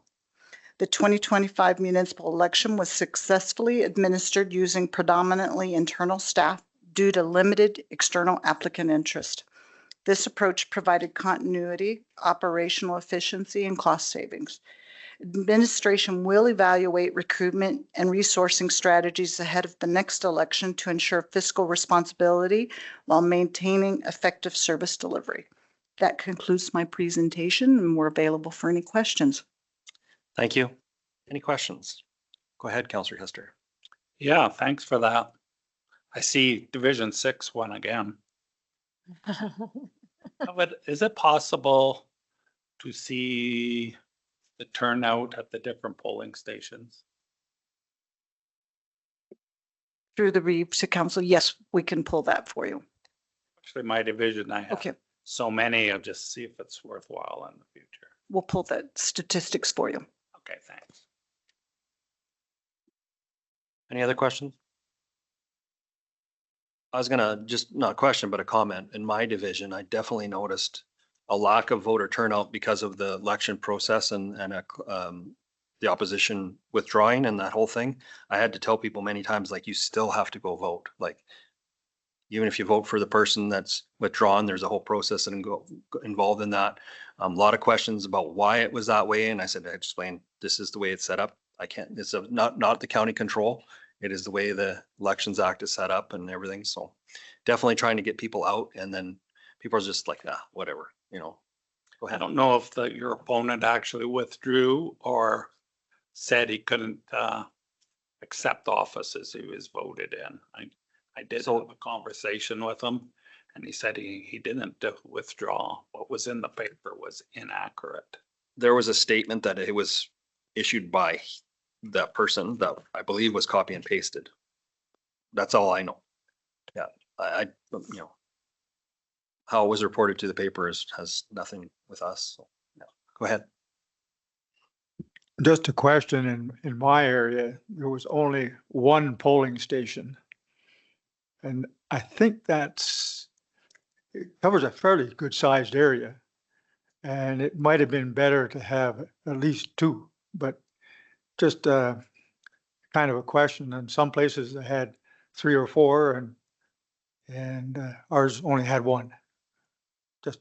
Just a question. Anything further?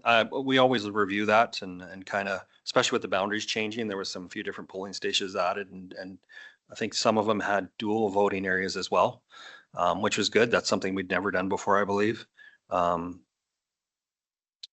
It's something we review every year and or every election cycle, you always learn something new. Especially in Rosebud, there's some showed up to vote for me and that they had to vote for the other division because of the boundary change. Go ahead. Up to date. Through the Reeve to council, the polling stations were set up by distance travel time for the residents in the largest portion, but we can review that for the next election on the number of polling stations. And I just want to say thank you to the staff that did the elections, because I was here the night when everything came in and it was very smooth. Probably the fastest I think we've ever seen it come in, and it was really good. Well done. Thank you. Anything further? Looking for a motion? Go ahead, Keith. I move the council accept the 2025 municipal election report as information. Thank you. Any further discussion? Call the question.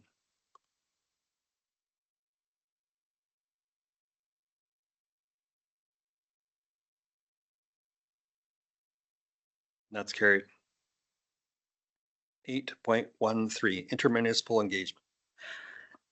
Administration is seeking council's guidance on scheduling the first series of intermunicipal meetings as outlined in the report found on page 150 of the agenda package. These meetings are intended to provide opportunities to discuss matters of mutual interest, strengthen relationships between communities, and maintain open communication. At this time, administration is requesting direction on the preferred schedule and authorization to proceed with planning these initial meetings. That concludes my presentation. Available for any questions. Thank you. Council's wishes, discussion. I know in the past we've had these, previous council, we've not maybe met with everyone, but we've tried to always leave the door open if it works. It's always a scheduling issue to see what. We've hosted a few, we've gone to other ones. Generally, every municipality tries to do this. Tonight we're going to have a meeting where we're going to meet some of our local ones as well. So that's a good way to definitely broach that subject, but it's up to council. So I noticed that there's 12 neighboring communities. I wondered if we should try and book one every 2 months and do it over 2 years. I know it stretches it out, but I think every month is too much. We've got so much always on the go, and that would be a proposal that we could discuss, I guess. That sounds fair. Do you need that motion to reflect that, or is that just Through the chair to council, is there a preference of which communities on the list that you see on page 150 that you would like to see first, or just go through the list of availability that we can send out for who's available that coordinates with their schedule and council's schedule? So for me, I was thinking that 2 of these, we have very little shared issues, I guess. I would say maybe Foothills and maybe Special Areas number 2. We don't really do a lot with them.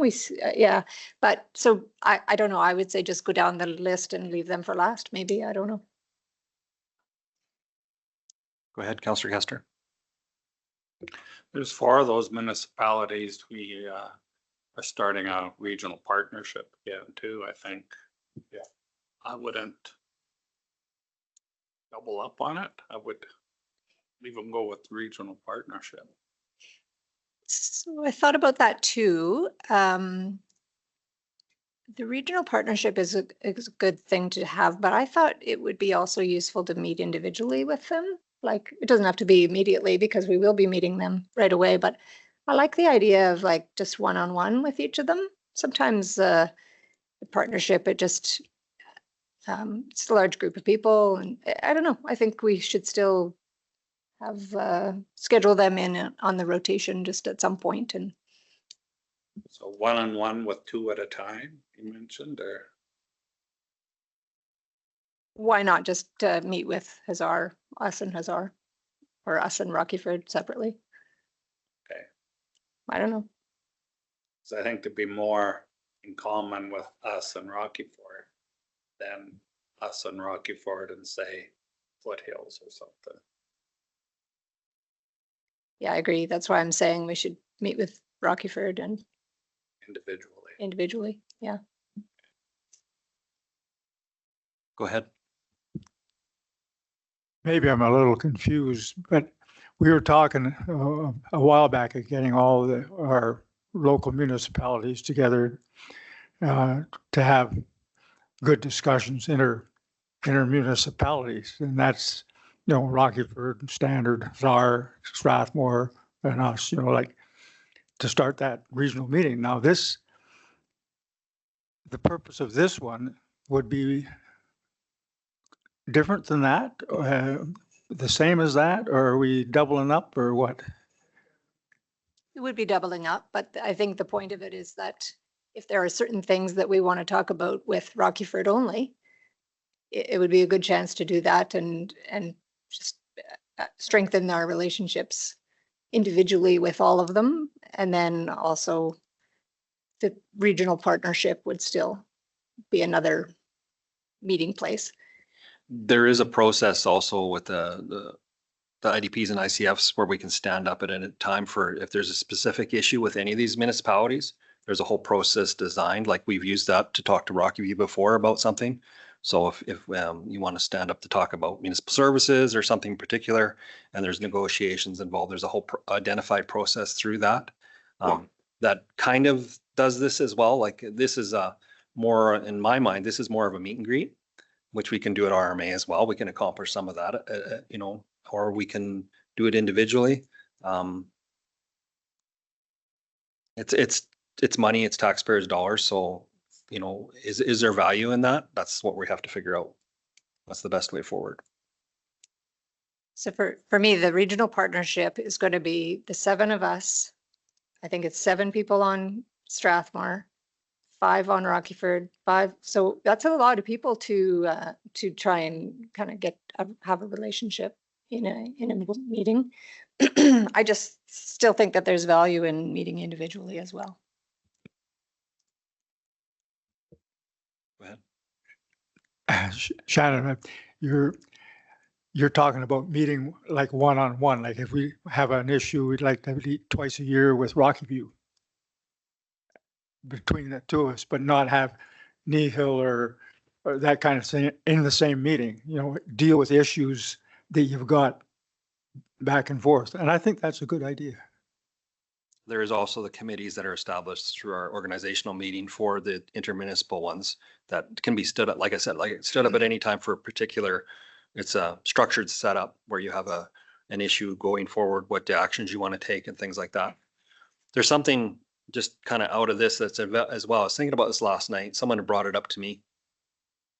So we have all these identified areas, but I also have a hamlet that has more people than most of the villages in the county, that these people aren't represented other than me. Donna has this, or Councillor Bigger has the same with 2 municipalities. we're leaving these people out somehow. And that's always been a gap and it's bothered me because they're not here. Like there's HOAs involved, but they're not really here to represent their area. They should be. It's some like, there's organizations that run those kind of like a subcommittee, but they're never heard. Like so we're giving other places a direct line to council, but our taxpayers through a hamlet, by no fault of their own, it's a hamlet, don't have that. So I don't know if there's a way we can figure out something there other than the local. So when I go into a meeting, I'm Division 5 counselor, but I'm also the representative of a hamlet that carries, I think, what, 600 people there now? Like it's fairly large. Through the reef to council for clarification, these intermunicipal committee meetings aren't to deal with constituent issues within. It's to have those discussions on any type of intermunicipal servicing agreement that we can work out because we're coming into reviewing our intermunicipal collaborative frameworks or any kind of other service that we work with. For example, the villages, they have an agreement with us for our peace officers, what's working, what's not. So it's an opportunity to discuss intermunicipal issues and not down to anything that is autonomous that they should deal with separately and what Wheatland should deal with separately. Understood. I see these as more relationship building rather than specific issue. Like I think in an ICF, that's when you're dealing with specific issues that you want to resolve. This is more like just getting to know each other. It's breaking bread, as you say, right? It's just so that we get to know each other, know where everybody's coming from, what your priorities are, whatever. If we're going that route, then we're accomplishing quite a bit of that tonight. For a meet and greet kind of thing. Yes, but, sorry, but Shannon is saying that the regional partnership covers the area, but to do a meet and greet with everyone individually also. Whatever council desires. So to administration, do you want specifics in the motion or are you prepared to take what we're just our discussions or what? Through the reef to council, we have drafted something as discussed. So the overall intent of the motion still works, and then we'll follow with the motion and we'll understand that it's every 2 months over the next 2 years rather than trying to do too many in 1 year. Yeah. Okay. Yeah. And maybe not in the summertime. I don't know. Go ahead. I have a quick request to do it after budget. Through the reef to council, that we'll take that into consideration. Yeah. There's a possible motion on our screens here. So I'll make that motion that council direct administration to schedule informal meetings with neighboring communities for the purposes of relationship building and general information sharing based on council discussion. Thank you. Motion on the floor. Any further discussion? I'll call the question.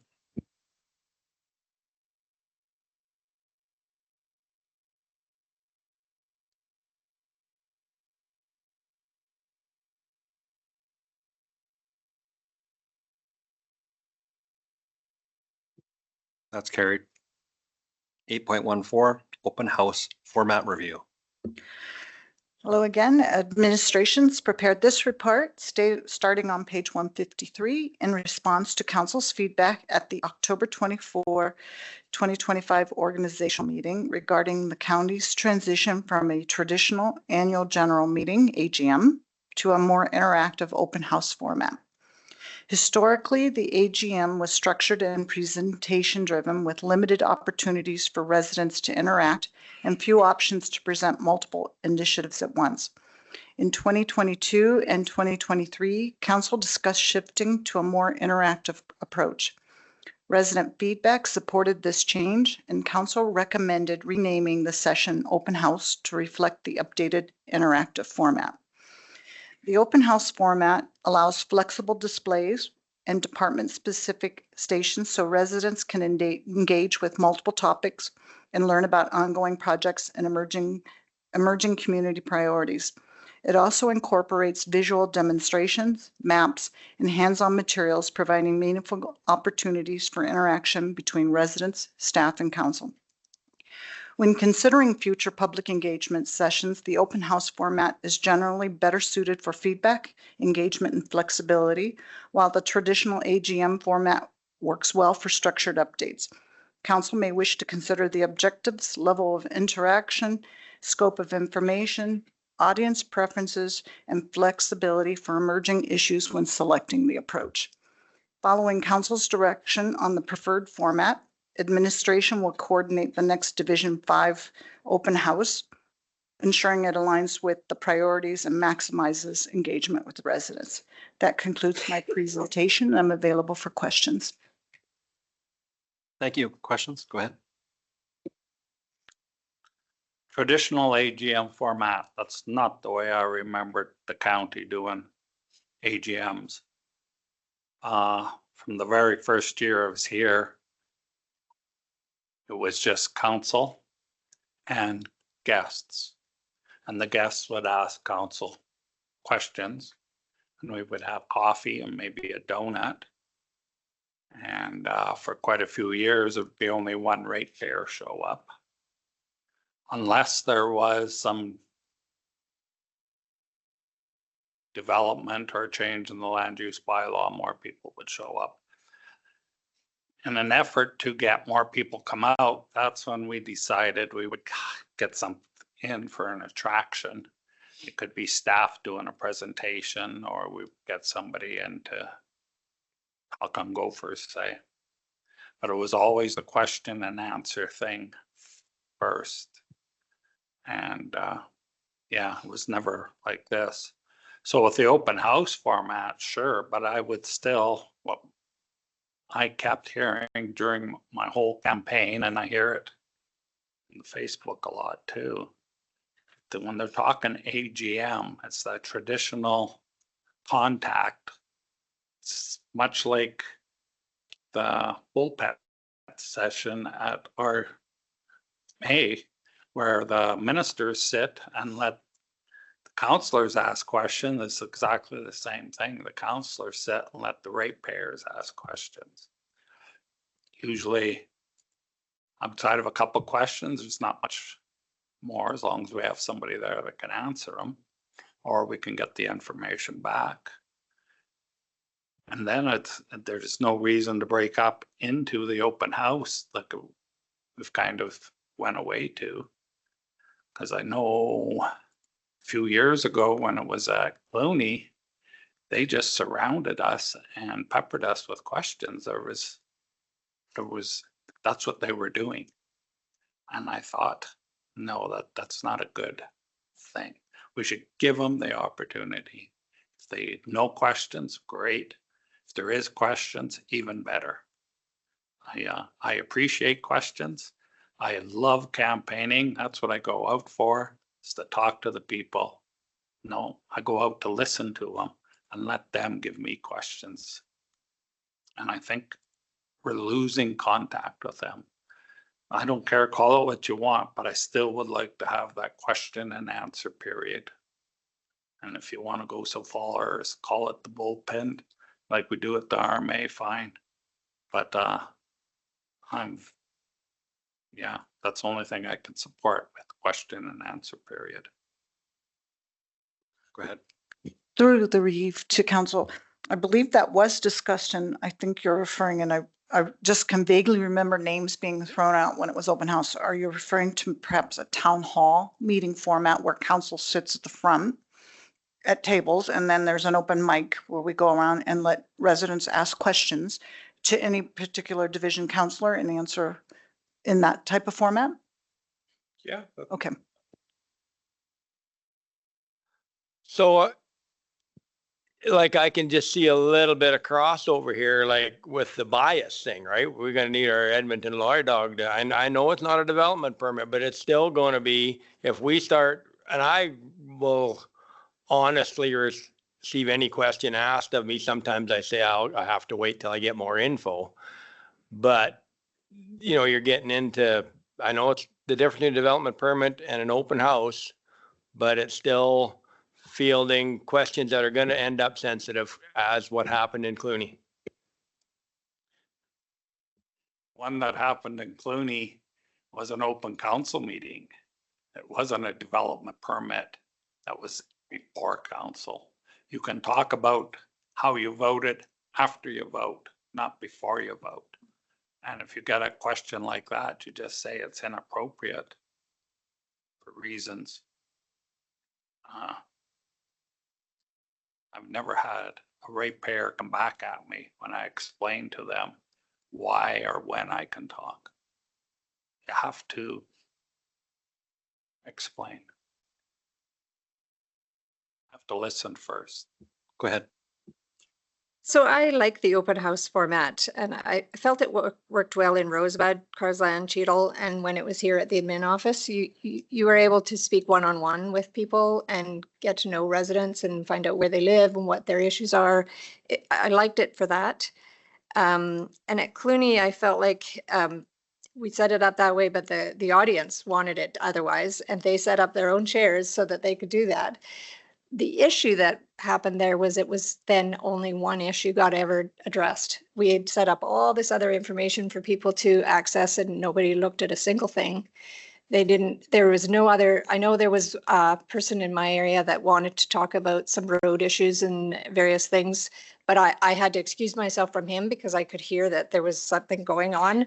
And so really it was too bad that I never did get back with that resident at the time. And it just limited the different kinds of things that people might have been there to discuss, I guess. Go ahead.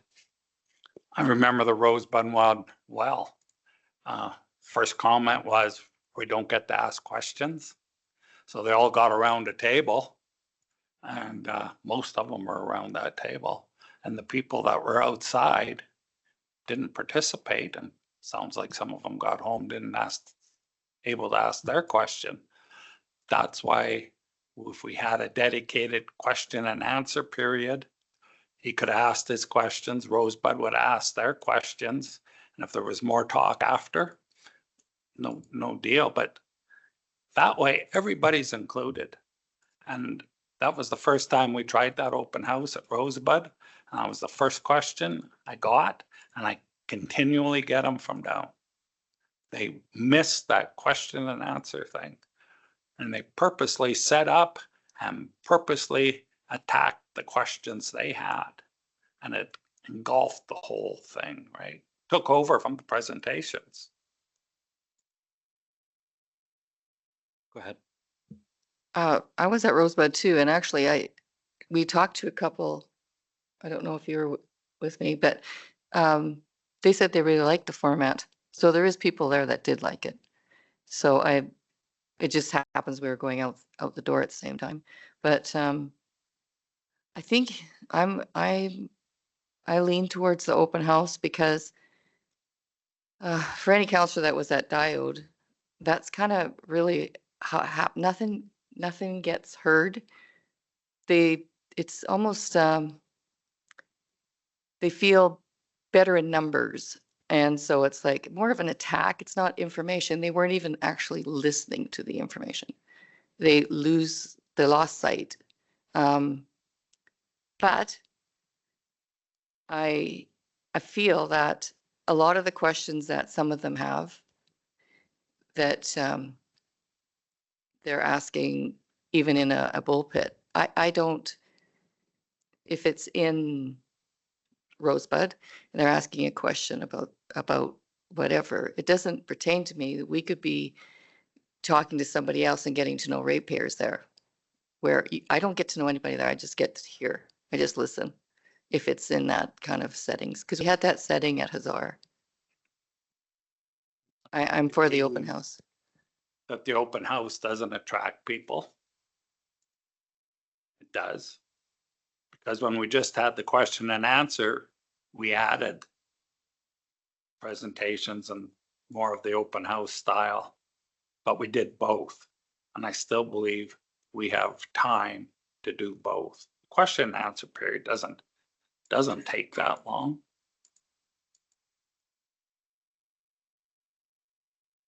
Go ahead, Keith. I wasn't at any of those, so I'm not sure exactly what we're trying to do, but if you have an open house, I want to hear what people have to say. And I know I'm in one division, but I want to hear what happens in other divisions. So most times the best thing to have is some control on how things are coming across. And if you got control on a question and answer type period, you can hear from all parts of the county the issues and get answers. And I think it's a control issue, if I'm hearing it right, that you want to have. Go ahead. I'll second that, Counselor Clayton. If you think of what they did at the RMA, they had like a minute for timing at the mic. So the open house, like I'm not saying don't do the open house. I'm just saying maybe we have a strong moderator and a mic on just so you can keep some format.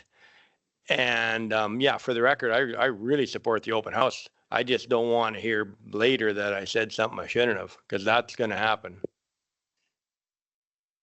So I think kind of different thoughts here. I've attended both over the years and seen how things work. There isn't a lot of people that come out. We're trying always to get people to come out. No questions ever go unanswered, I don't believe. We bring staff, there's several tables of information that's out there. Also, we're all there as counselors. If someone wants to talk to us, we're there. Like, we're not avoiding the conversations or anything like that. There's just not a formal where we sit here and they sit there and they have a microphone or whatever. And that's, I believe, what you were looking to go back to. And over all the years, like we've had some in my division and I've had really good feedback. Nobody's ever said, I think the only time I've ever heard that we want that is from Division 6. Maybe I'm wrong. And I know the one individual that pushes it quite a bit, but we don't react to one person. I generally feel that we're doing a good job. I mean, my phone numbers are posted. Heck, I got 3 phone numbers now with the Reeves position and my counselor position and the county phone from before. I've had phone calls at 6 a.m. and 10 o'clock at night from counselors and people and we are all the same. We're available.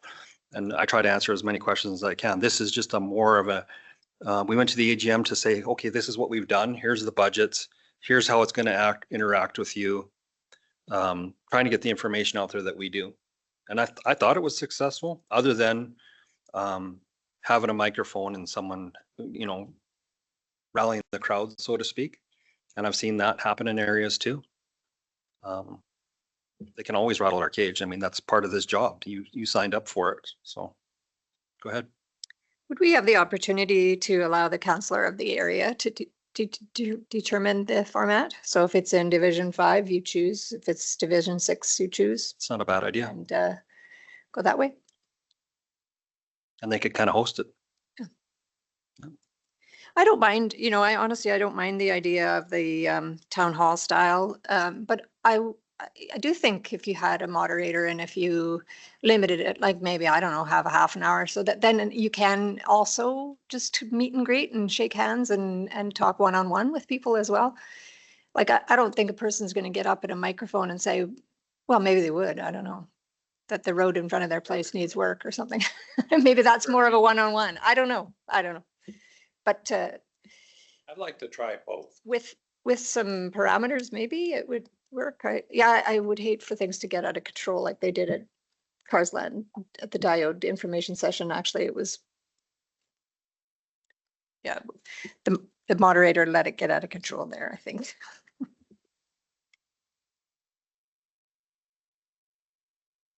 Whatever you wish. I know this, like the open house is going to be in Division 5 next. I can guarantee you there's going to be some people there about a land use change. They've already talked to me about something that we're doing. It's going to be heated. I can guarantee it.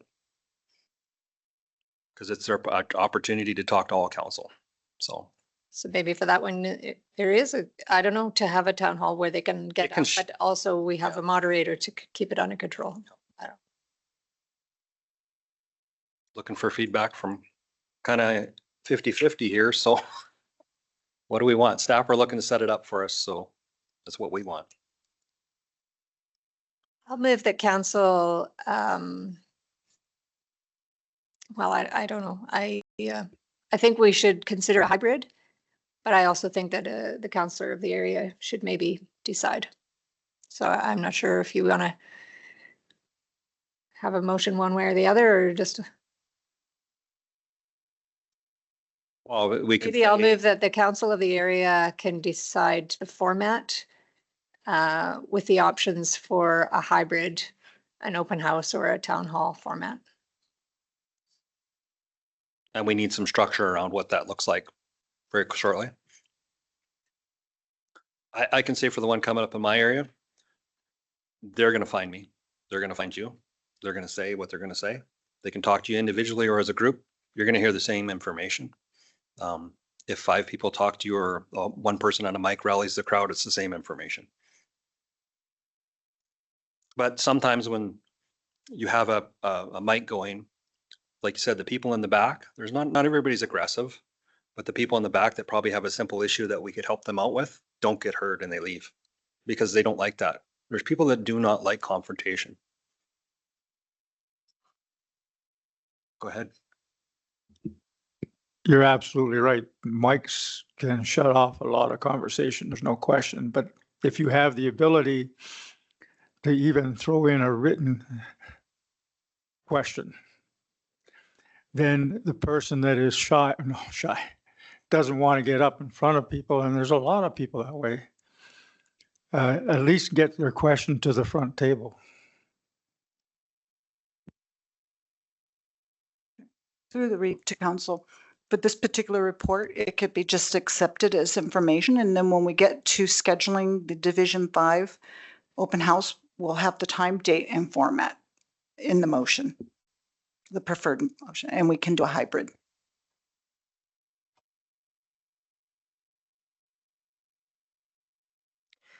I'll move that council accepts the open house format. Oh, no. Yeah, format report as information. Thank you. Motion on the floor. Any further discussion? Call the question.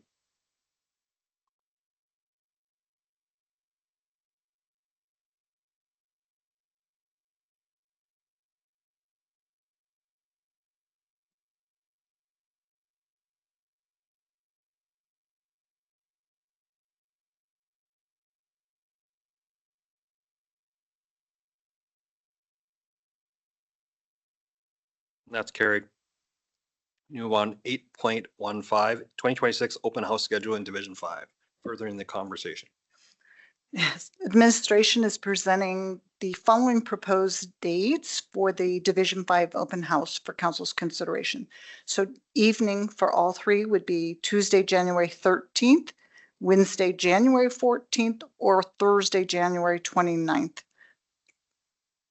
So we're asking which is the preferable date, and we'll set the time. And then if you would like to have the hybrid or select the format, we'll have that in the motion as well. For me, any of those dates work, and whatever. 13th and 14th. 13th and 14th, I'm hearing. Sim. Just to staff, do you need to get out to the 29th so you got a little time to work on this? Through the read to council, we'll have time. Either day, all 3 of those days will work for us. I'll be away the 29th, so. So 13th and 14th is looking good. Either And there one. probably won't be a hybrid. Not from one of the halls. I can't see it. We don't have the video or the remote capabilities. It's in person. So, yeah. So I'm hearing 13th and 14th. And for me, like I said before, I don't think anybody in that area is going to be saying you don't have it this way or format or whatever. They're just happy to be able to engage with council and have the information. I would suggest might have some information on a project that's going to be in that area because they're going to be asking about it.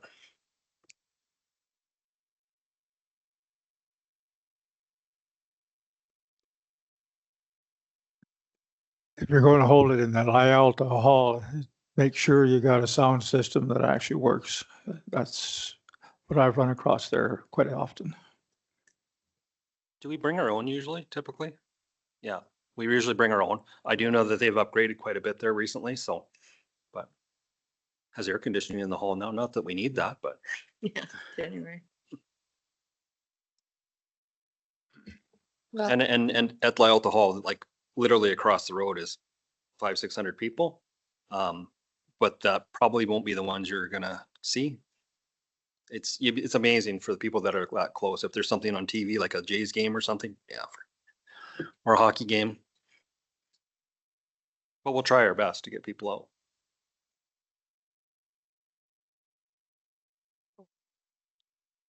Go ahead. I'll move that we pick Wednesday, January 14th for the Division 5 open house schedule. What time? Probably 6:37. Preference? 7? Okay. 7, you said? 7.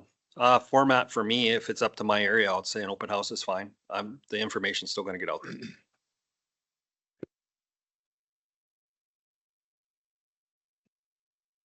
Open house meeting be held at the La Alta Community Hall on January 14th, 2025, commencing at 7 PM, using the following format, open house /AGM. Change that to 2026. That's all. 2026. Thank you.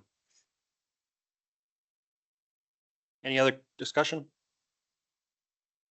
Call the question.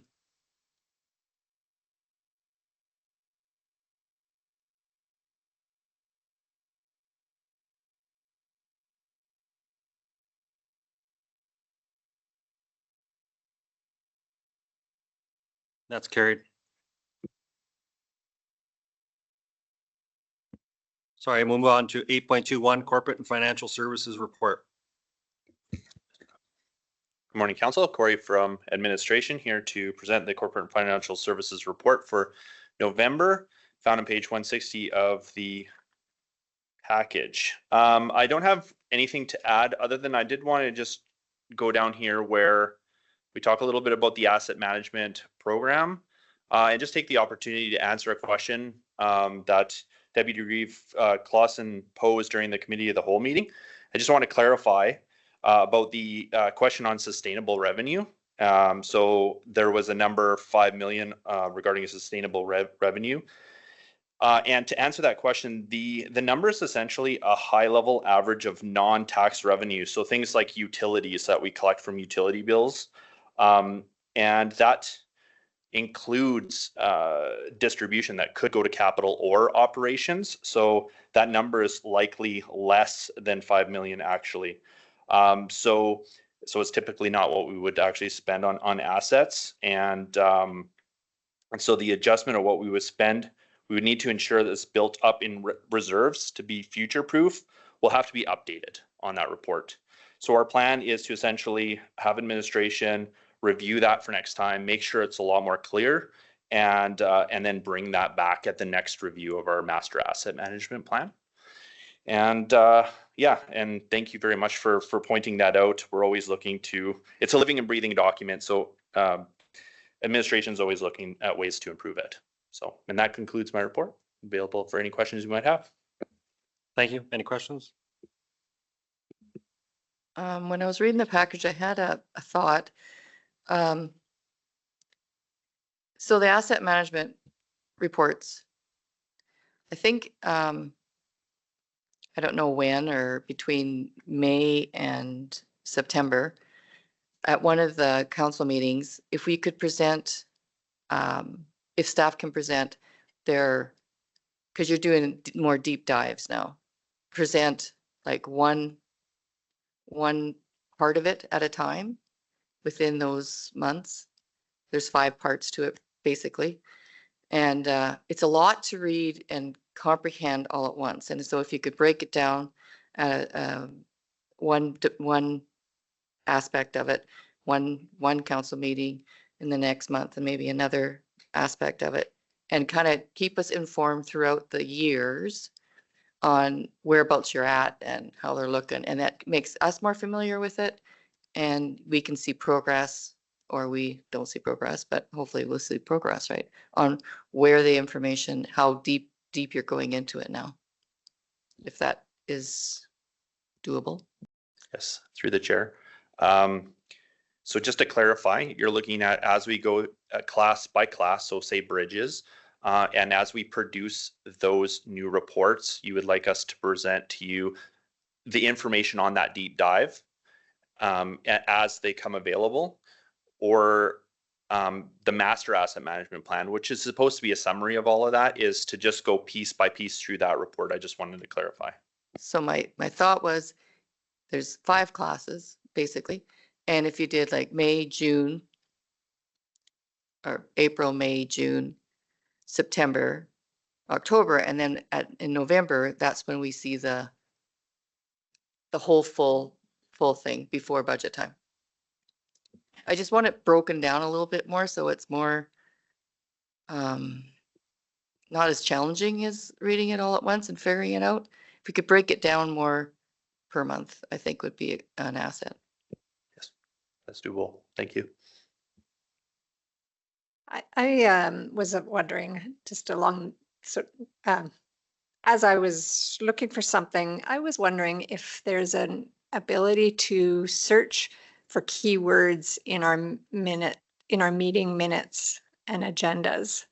So sometimes I'm looking, I remember that we've discussed something at a previous meeting and I'm looking to see, and I have to go back through. It's like really hard. Well, just go back through the PDFs and all that to find the minutes or the meeting agenda to find what I remember. Can't remember when it was. I've got to go through a lot of them. Yes, through the reef to council. So there is that capability that exists today. It's probably not as good as you would see in an AI system, but on our agendas and minutes on our website, if you scroll down, and I could show after council, there is a field that you can type in just keywords. So there's availability for that. But I also wanted to mention that Reeve Clausen did mention about some functionality like that we can improve on being able to find context within some of our documents. And this is something that administration is working on.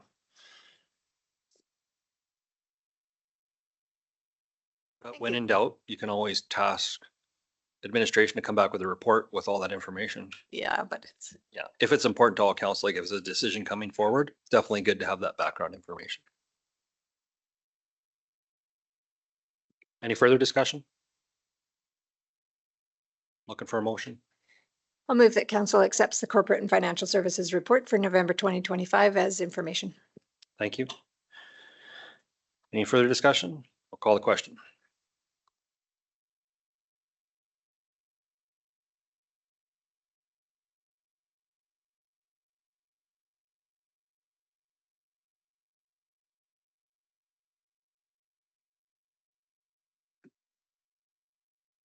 That's carried. We'll move on to 8.22 county in-kind donations update Q3 2025. Morning, Council. Joel here from administration. This next agenda item, county in-kind donations, is our standard quarterly report where we list off all of the in-kind services and contributions that the county has made to various organizations. You'll see on page 168 of the agenda package the current list of all of the events and those organizations listed. Just as a verbal update as well, this is kind of the last report that was generated prior to the new in-kind policy that was approved by council in September. So the intent is we're still going to bring this similar report quarterly, but now we've proactively on administration's side sent letters out to all of the main contributors and organizations that ask for assistance throughout the last few years, just to give them a heads up on the new policy and the application process. And so that just as an aside and an update, but this report quarterly on from this perspective will continue to provide to council as per the policy now. I'm available for any questions. Thank you. Any questions?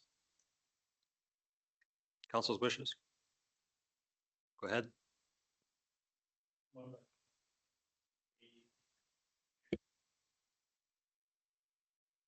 '25 report is information.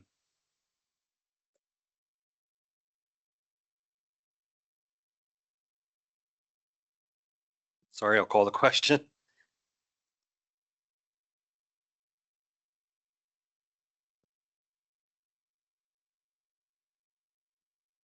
That's carried. 8.23 reserve bid December 11th, 2025 property tax auction. Morning again, Joel again from Financial Services. So this next one, the reserve bid for the December 11th property tax auction, just to give council some background, because there are a couple new members this season. So essentially what happens every year is that the county is required by the Municipal Government Act. It's a requirement for any properties that are more than 2 years in their tax arrears. We have the requirement to proceed to a tax auction if they have not paid their taxes. So part of that process, again, with the MGA, it requires that council sets the reserve starting bid on any properties that are relevant. In this case, as per the attached schedule, there is one property up for presentation at the auction this year. So we've attached the schedule with the reserve bid of $83,000. And that concludes my presentation. I'm available for any questions. Thank you. Questions? Go ahead, Councillor Larson. So $83,000, is there a way that we have to come up with a number? Like, I can't see anybody paying $83,000 for something. So are we just kind of going through the motions here because we're required to? Or like what's our purpose here? So through the Reeve, in this case, so what we do as administration is seek to obtain as close to market value as possible, which is required by the Municipal Government Act. And so in our process, what we've done in this case, where there's anything that's less than, I believe it's $200,000 or $300,000, we do have our assessor do a market survey of the properties. There's a balance there where there's higher value properties. If you get an independent survey that could be costly, that attributes to the property and as on the tax roll. And so then often in that case, we're trying to balance out the potential costs that might be added to the tax owing on that property, as well as determining a fair market value. I'm not sure if that answers your question. Close enough, thanks. Any further discussion? Council's wishes. I'll move that council approve the reserve bids and conditions as presented in attachment A for the properties to be offered at the December 11, 2025 property tax auction.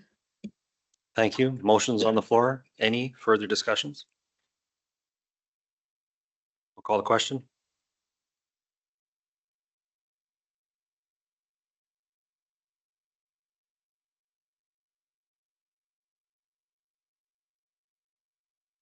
That's carried. 8.24, I will declare pecuniary interest in this matter. I have a family member that's employed by the Handy Bus, and this has to do with funding. So I will hand the chair over to Deputy Reeve Laprise, and I will leave the room. Please come find me after. You bet. Thank you. Give you a minute.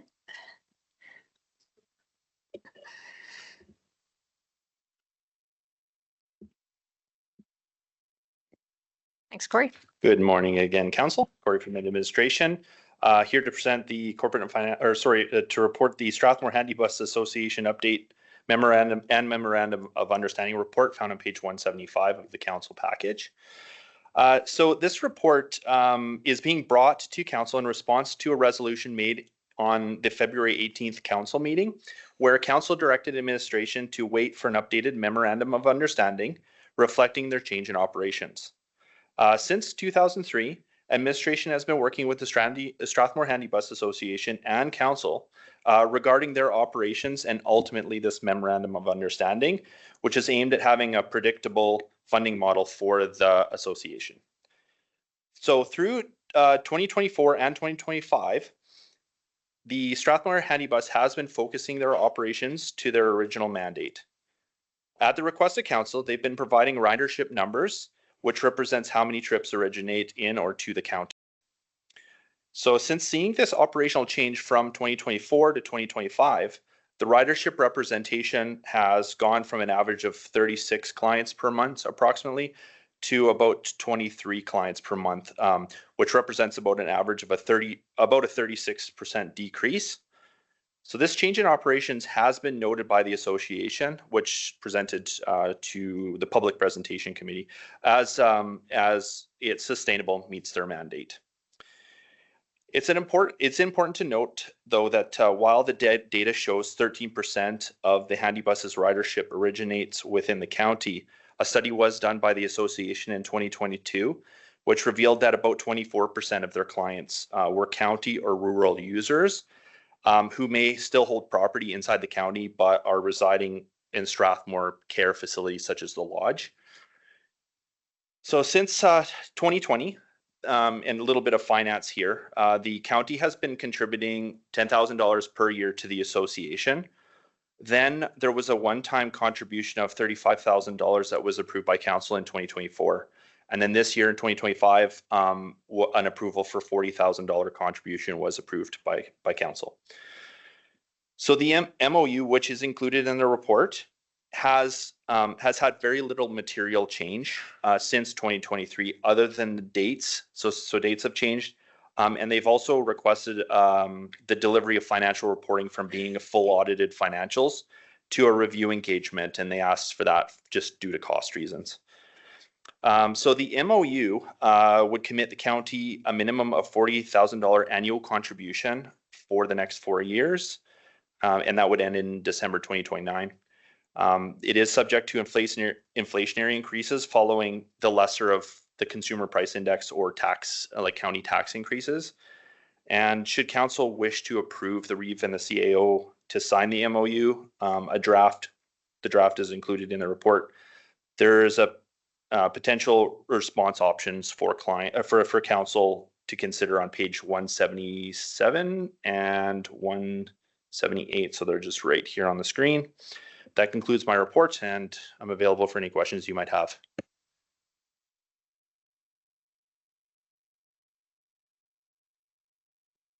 Any discussion? I got a couple questions. So if county residents kind of 13%, and I understand they got some fixed costs, so even though ridership might potentially be down, you know, they're still going to need some funding. How much are they getting from other jurisdictions like the town? Through the chair, unfortunately I don't have those numbers with me today, but I can get them if necessary. So I sit on this board, and so it's public knowledge, I'm sure, town of Strathmore contributes $175,000 a year. So also, I just want to point one more thing out under 1.2, just so that we're all aware, any surplus would be returned to the county. So every year, if they don't require $40,000 in funding to, as the deficit between their user fees and their expenses, if they don't need that amount, they're going to credit back on a prorated basis between town of Strathmore and Wheatland County. So really, we're protected in that they're not going to amass any money by having this contribution from us. They also, I'll say, this is for their operating side of things.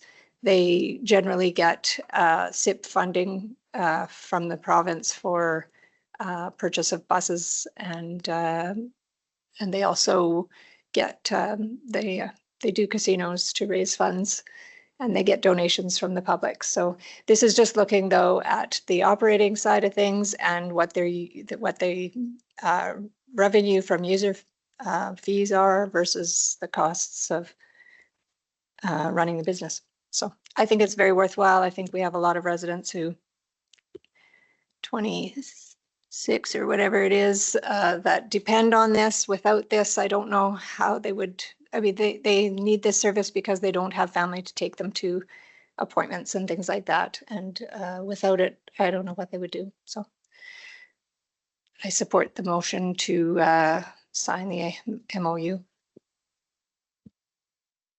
Our share of that funding, just by my quick math, would be about 20%, right?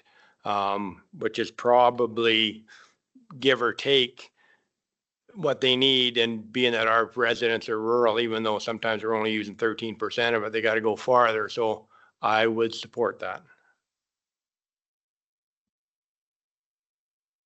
Want me to make a motion? Oh, sorry. I just have a question. So we do in kind. It is about, I don't know, 2,800, 3,000? I don't know. Can't remember. Right around there. Would anybody, if you would put in the motion that we don't go by inflation, actually. But you do the 40,000 less our in kind, whatever that costs that year. So what Don is referring to is the county offers to the handy bus to do their commercial vehicle inspection services every year. So they bring their buses here to get inspected. And I think it does cost about $5,000 a year in that service that we provide free to them. So we could either do that, or we could discuss offering $35,000 a year, whichever, which would be the effect of it, I guess. Is so I don't know, how do council feel? Councillor Kester. I know we do that in kind, but it doesn't cost us that much money. We put that much money on because that's what the going rate is outside of the county if they had to go to a shop, I believe. And I think we just did a review of our that in-kind service. We looked at the rate that we actually charge, like theoretically, and I think we reduced it because we found that we were a little bit high. I think Councillor Larson brought that forward. So it might not be, an in-kind value of 5,000. Maybe it's going to be 4,000 next year. I don't know. But so it's up to council. What, Keith? I think it's a very worthwhile organization, and we're only talking a couple of $1,000s after. I think we go with the recommendation and that the council accept the Strathmore Handy Bus update and memorandum of understanding report as information, and that we support the 40,000. So on the actual package, do you have it in front of you on page 177? There's a motion that we actually authorize the Reeve and CAO to sign the memorandum of understanding. Is that what you're wanting to do?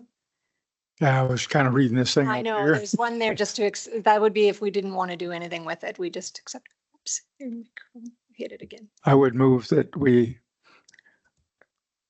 do the page 177 recommendation. So to authorize the Reeve and To authorize the Reeve to sign. All right, the motion is on the floor. Any further discussion?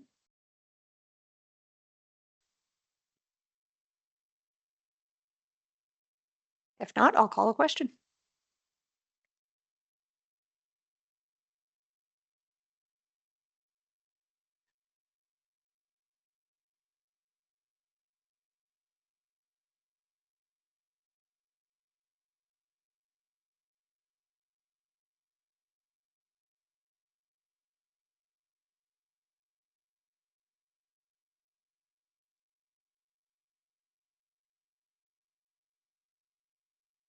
That is carried. Thanks, everyone. Councillor Kester? So do we have to move motion option 2 if we want the $40,000 in it? No, I think the memorandum of understanding included that dollar amount, $40,000. So I think we've, that the second option would be if we wanted to change the amount. Okay. Yeah. I'm good. I'll turn it back over to Reeve Clausen. Thank you. Move on to 8.25. Updated IT policy, asset management policy. Morning, Council. Harry Kim, Manager of Information Services, here to present an update to asset management policy. This document can be found in page 183 of your agenda package. So the current asset management policy was developed in January 2021. And when it was first established, it was there to create a foundation for our asset management program, where we wanted to start the journey and provide an overarching framework to guide us in initial implementation phase of the asset management. Since that time, it's been almost 5 years. We've matured and developed our asset management program, and we've come up with lessons learned and whatnot. So we wanted to adopt a more strategic and structured approach to our asset management policy and make an update here. The major change that's reflected in this asset management policy is the shift from producing standalone asset-specific asset management plans to establishing a single master asset management plan and supporting it by internal deep dive asset management plans. From our experience, when we had initially created the Bridge Asset Management Plan around 4 years ago, by the time we got to doing the master asset management plan, it was already outdated. And it would have been many years before we revisited that Bridge Asset Management Plan. So having this master asset management plan and doing deep dives, whenever we do an update of a deep dive asset, we can also update other assets. So that way, this master asset management plan stays updated, and we're still able to do the deep dives into specific assets. And this master asset management plan allowed us to create a countywide baseline and ensuring that we get an understanding of the whole picture instead of specific assets and over many years. This updated asset management policy formalizes the evolved process and incorporates the improved workflow, reflects our current planning structure a lot more accurately, and aligns the policy to how our AM management is actively practiced across the organization now. The attached document includes the strike through, which is the existing, and it can be found starting on page 186 of your agenda package. And the green is the new wording. And the main portion that's changed is the strategy, which did not exist before. So that highlights our strategy of having a master asset management plan incorporated by asset specific. That concludes my presentation. I'm available for any questions. Thank you. Council questions?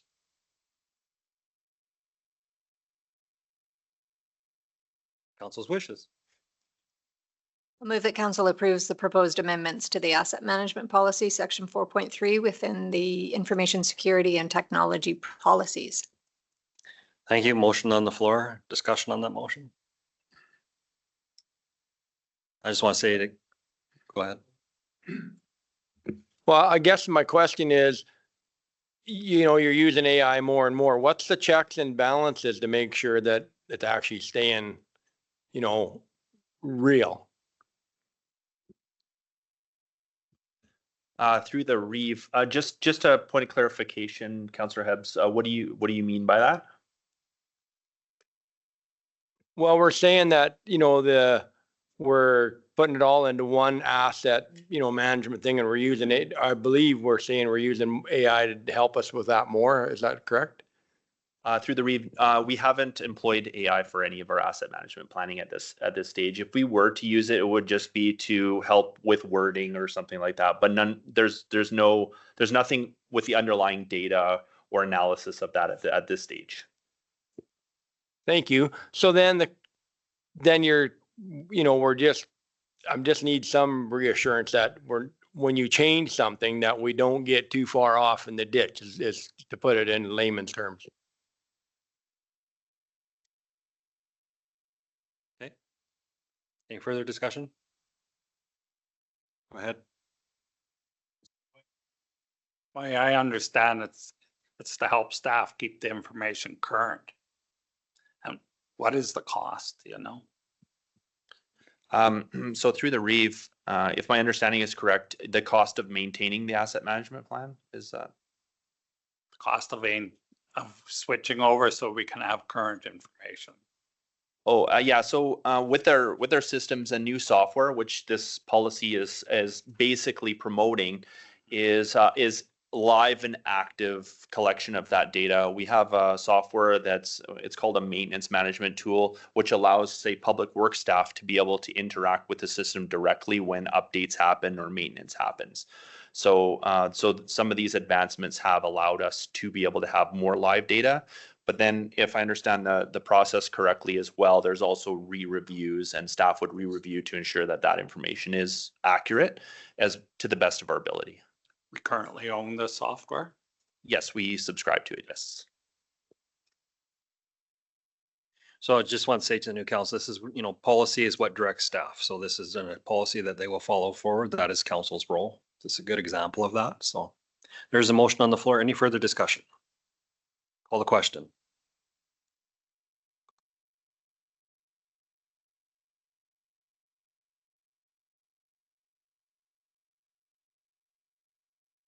That's carried. We'll do one more before lunch, 8.26. Utility account refunds.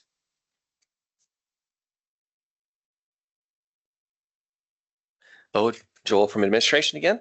So this next agenda item is utility account refunds for November 2025.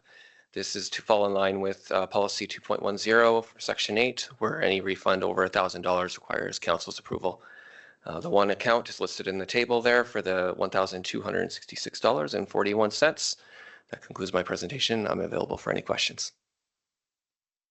Thank you. Any questions? Council's wishes? Go ahead. Let the council approve. It's fine. Did I miss you? No, you're fine.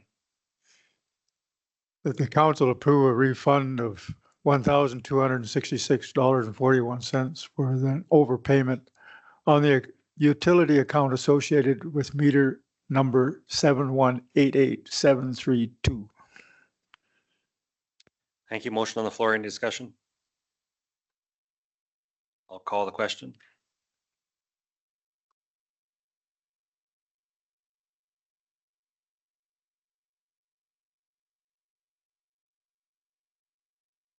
That's carried. Just want to ask council, their lunch is late. Do we want to continue?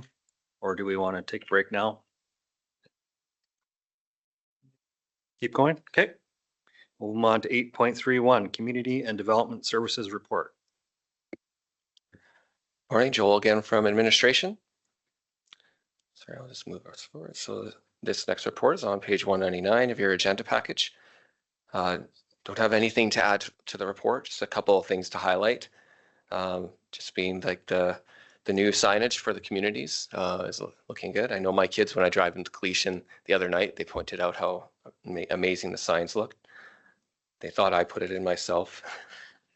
Another update as well, just the IFRIX radios. There was some training done on November 20th. We have all the radios now, and we're just after the training process that we have the contractor, they're doing more of the rollout, the implementation process. There may be some budgetary carryover into the new year, but in terms of the overall budget, it's still expected to be well within in the envelope. And yeah, those are kind of the two highlights. And that concludes my presentation. We're available for any questions. Thank you. Any questions? Council's wishes? Go ahead. I'll move that council accepts the November 2025 Community and Development Services Report as information. Thank you. Motion's on the floor. Any further discussion? I will call the question.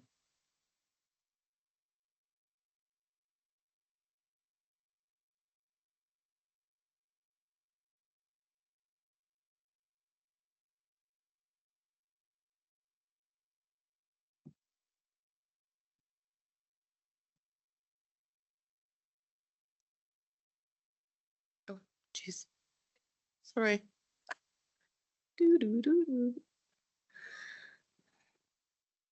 That's carried. 8.32, Carsland and District Community Association and Agricultural Society Pathway Linkage Request. Mr. Ryan. Good morning, Council. Dave Rhymes, Community Services Coordinator. And on page 208 of your agenda package is RFD for the Carsland and District Community Association and Agricultural Society Pathway Linkage Request. The society is asking Council to consider including a multi-use pathway extension in the 2026 budget deliberations. The proposed linkage would extend the existing pathway from the community center and library parking lot along the county road right away on Railway Avenue to the Millennium Ballpark, Ball Diamonds, and the newly approved Rodeo Arena site. This pathway would provide safe, accessible route for pedestrians, cyclists, and recreational users to key community amenities, enhancing year-round usability, and would not only serve during agricultural events, but also a vital corridor for daily commuter activities and recreation. Administration estimates the cost of this 145-meter multi-use pathway project to be about 60,000, and a map on page 213 and 214 kind of outlines where that is in relation to the site. The Open Space Recreation and Culture Master Plan ranks multi-use pathways as one of the top priorities. And that concludes my presentation. I'm available for any questions.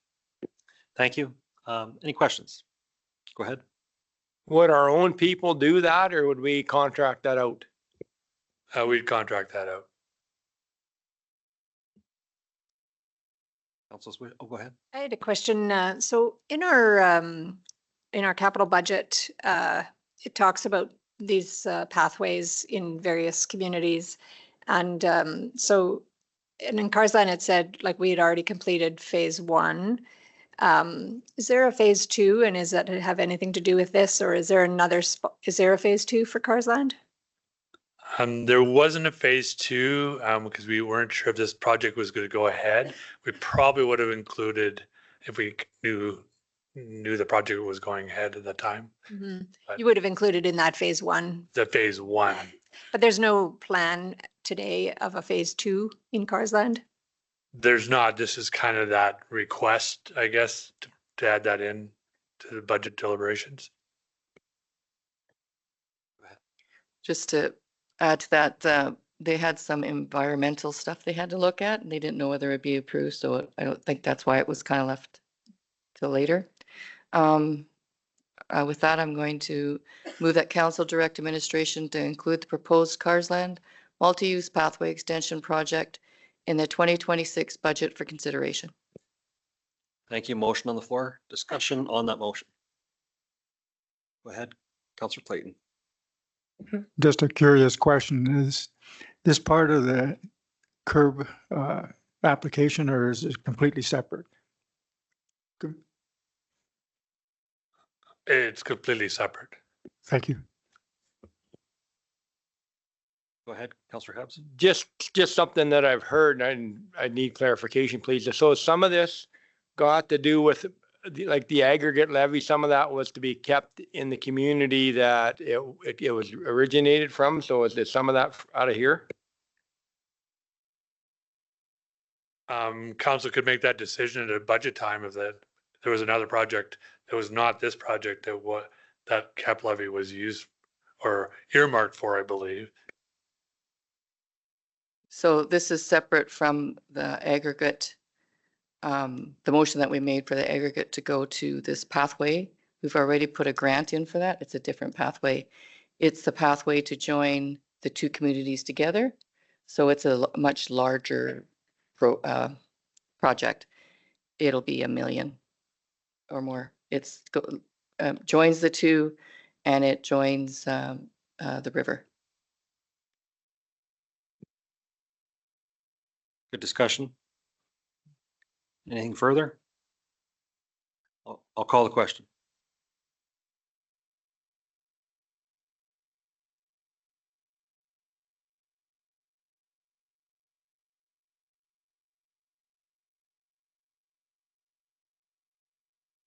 That's carried.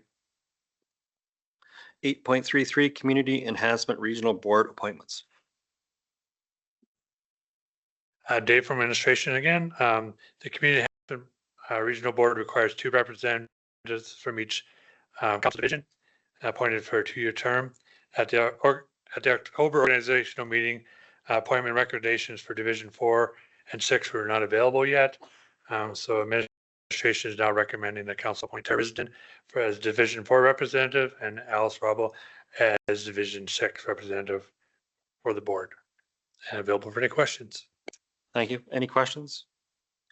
I move the council appoint Tara Risden as Division 4 representative and Allison Ropel as Division 6 representative to the Community Enhancement Regional Board, CURB, each for the term commencing November 1st, 2025 and expiring October 31st, 2027. Thank you. There's motion on the floor. Any further discussion? I'll call the question.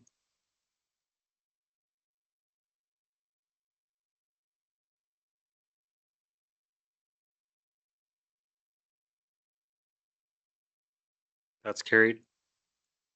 8.34 Nova Solar Community Benefit Fund Agreement. It's draft form. Dave from administration again. Nova Solar Inc. is developing a 150 megawatt solar project on privately owned lands in the Goldfinch Industrial Area south of Highway 24 near Carsland. As the project moves forward into construction stage, Nova Solar Alberta Inc. has proposed to establish a community benefit program to support community initiatives within the county. The fund is intended to provide annual financial contributions of $50,000 to benefit county residents and community organization. Funding will be available for projects, program, events, initiatives that enhance the well-being of the community. Once the solar project becomes operational, Nova Solar Alberta Inc. plans to contribute to the Community Benefits Fund annually for approximately 30 years. The draft agreement has been provided to council under a separate cover as the company asked for confidentiality on the agreement. Should council wish to discuss specific terms of the agreement, council should move in camera under the Access to Information Act, Section 19, disclosure harmful to a business interest of a third party. And that concludes my presentation. I'm available for any questions. Thank you. Any questions? If there's a request to go on camera, we can. We could save it till we have another in-camera item later on. Because we have, but just in regards to in-camera, it's been requested by staff, we go in the other room when we do that stuff. So if we need to have that discussion, we can add. Is that acceptable with all council? Okay. So we'll just table that to the in-camera session. So we still don't have lunch, I see. Yeah. Okay. Still want to go? Do we have headshots? Does council want to do, we will take a lunch break and come back at 1. That gives us a chance to have lunch and everything. Okay. Thank you. Everyone, we'll resume council meeting, and I believe we're at 8.35, request to refund municipal taxes. Because the Nova Solar were pumped into in camera. Good afternoon, council. Dave Rhymes, Community Services Coordinator with the county. On page 221 of the agenda package is a report to address the request to refund the 2025 municipal taxes on roll number 3598100. The operator of High Eagle Campground has requested the council consider refunding the municipal taxes for that parcel. It's owned by Wheelan County and becomes taxable as it's leased to a third party operating a business. The subleasee has requested that the expenses outlined in the report be considered in lieu of the 2025 municipal commercial taxes. The subleasee has provided acceptable detailed documentation of the expenses for improvements on the land. The request is consistent with the memorandum of agreement, and council may consider canceling the taxes for the expenditures. Council has previously waived the municipal portion of taxes for this roll number for land improvements and excluding the requisitions for waste, senior housing, and education. All those taxes are collected on behalf of other organizations. The table in the report outlines historic council decisions on this parcel, and administration is available for any questions. Thank you. Any questions? Council's wishes? I move the council approves a refund of $3,579.77 for the 2025 municipal non-residential taxes for roll 3598100 pursuant to section 347-1-B of the Municipal Government Act. Thank you. Motion's on the floor. Any discussions, questions? So the county owns it. So if these guys, like, I don't know if I support it and I just need some more, I don't understand it maybe enough, but like if they remove the trees and then they decide not to run it anymore, do they pass the lease on or does it come back to us? Who gets the net benefit in the end? Like, I'm not a real big fan of subsidizing a camp, like I'm assuming it's a for-profit campground, right? Yes, that's It's, correct. It's improvements to the campground. The county owns it. When the provider is gone, we get it all. It's ours. They didn't have to take any of it away with them. Does that kind of answer your question? So removing trees, you got dead trees, you cut them, improves the property. So, well, how long is the lease? Like, how much longer are they going to operate this? Like, I'm just wondering where the net benefit to the county is if they collect the campground, fees and put it in their pocket, which that's fine. But then I'm just not sure. Like, if I take trees down in my place and sell it, and that's not county owned land, so it's maybe not apples to apples. But I just want to be sure that somewhere, because it's a subsidy, now they're not going to have to pay their taxes because they did some sweat equity, which is, if it's viable, I can hear that, but I'm not sure that's where I'm at yet. Through the chair, the agreement just provides if the operator does maintenance items that council feels were improvements to the land, that they could consider that. There's also 7 years left on the lease, approximately. I think it's 2031 or something. There's approximately 7 years left in the lease agreement as well. So if there's any other questions, I can try to answer them as well. I think I covered them. It's the same agreement we have with campground down on Eagle Lake. So when the county got this campground, it was provincial, built in the 50s. Was given to Rosebud. Then become county property, with the understanding that if it's ever sold, profits have to go to the province. Has to remain a recreational thing for the support of the community. So the Lions Club looked after it for years and years, collected some rent. And then the current leaseholder come and he made a deal with the Lions Club. He would like to do it. And he pays the Lions Club so much. And he has the lease on the campground. County wasn't getting anything for it. And that's part of the agreement was because we had the agreement at Eagle Lake to treat them the same. If they made repairs to the land and improvements, that he could get a tax refund, but no more than what he's paid in taxes. Like, you can't get a bigger refund than what you paid, right? So it was part of the agreement, and how that agreement was struck with Eagle Lake, it was before my time.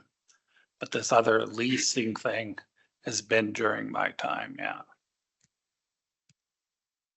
Councillor Clayton, and then I believe staff has some clarification on some things after.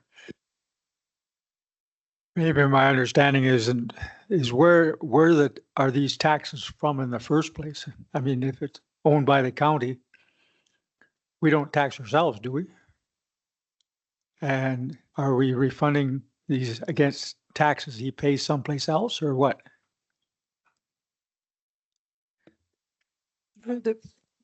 Through the Reeve to Council, when the county owns property and it's vacant, we do not collect taxes on ourselves. However, the minute it's leased or given over to an organization that is for profit, we then change the status and it becomes taxable.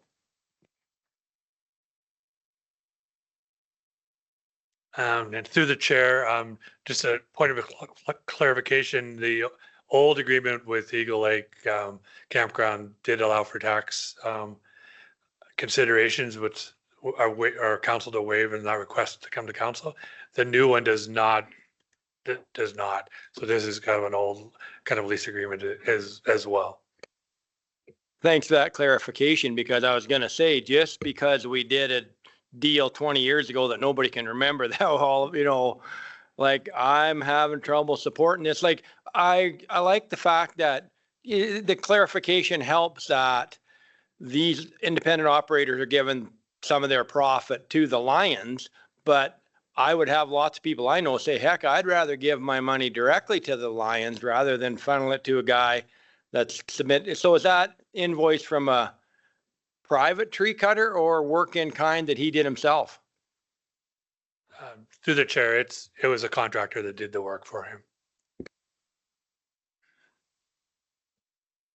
So given that we're the owners of the land, they could have asked, or it would be our responsibility really to do that kind of tree maintenance. If there was a bunch of dead trees on our land, we would have to get rid of them. So in a way, it's kind of a circular thing. We either make them pay their taxes, but then pay for the trees, or we, yeah, I'm not sure. Is that correct? Through the chair, that would be correct. We'd have to deal with it. And I believe in the past, some of the repairs were not even the building code, I think if it was right, if I remember right, some of that stuff. And now it's a more set. So if it's done, it's done properly. So because it gets handed back over to us at some point in time. And I know with the one down here, there was some issues with that too. So it is different. Something as well as these RV parking, I believe in Speargrass and in Muirfield kind of have the same thing. It was county property. We let a community group look after it. Then there's taxes issued. They don't understand that. We've gone through it a few times. So, and then sometimes we leave it and sometimes we don't. So that's really council's wishes. So there's a motion on the floor. Any other discussion? Call the question.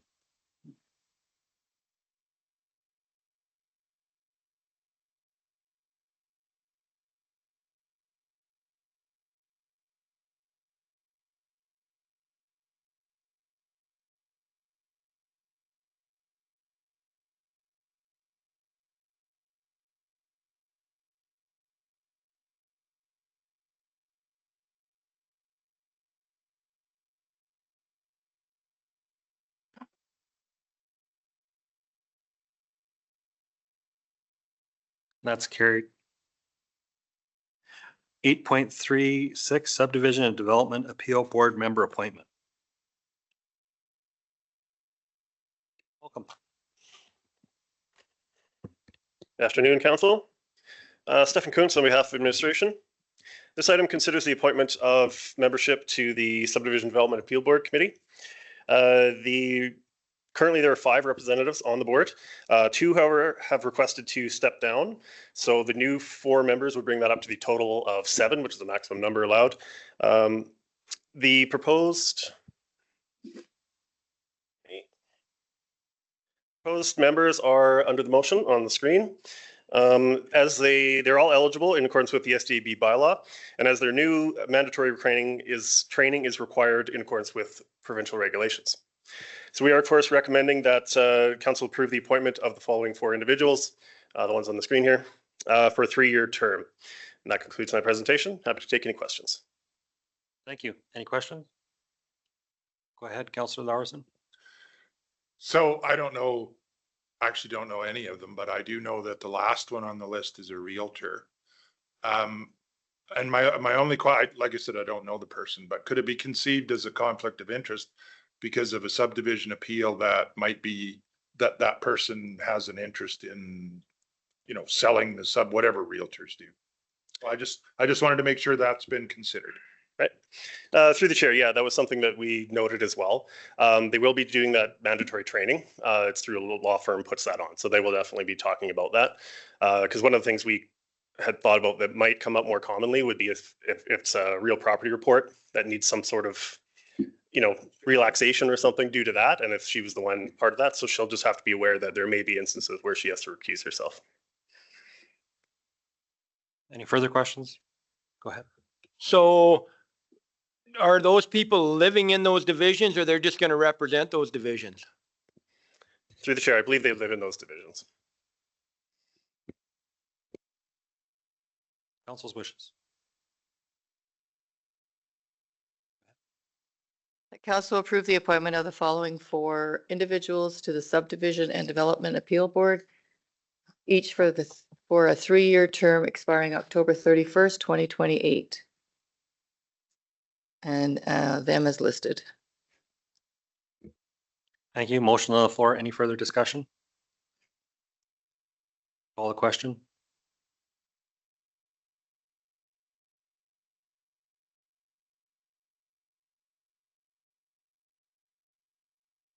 That's carried. 8.37 Villages Standard Alberta Community Partnership Grant Application Request. Hello again, Council. Stefan Kuntz here. This item considers a request from the Village of Standard. They seek a partnership with Wheatland County to apply for a grant through the Alberta Community Partnership Program, or ACP. This grant will fund the development of a regional infrastructure master plan and a regional recreation infrastructure master plan. The proposed master plans will increase the understanding of the current state of infrastructure within both municipalities, identify necessary upgrades and improvements, and provide a clear framework for local and regional decision-making on infrastructure investments. Supporting this grant application will also ensure that both the Village of Standard and Wheatland County can effectively manage infrastructure needs, improve service delivery, and foster stronger regional cooperation. So recommendation is to support the joint ACP grant application with the Village of Standard. And that concludes my presentation. Happy to take any questions should you have any. Thank you. Any questions? Do we actually have any joint infrastructure with Standard? Through the brief to council, no, we don't at this time, but the study is just a master plan and they'll look at the possibility, could there be infrastructure that could be regionally shared?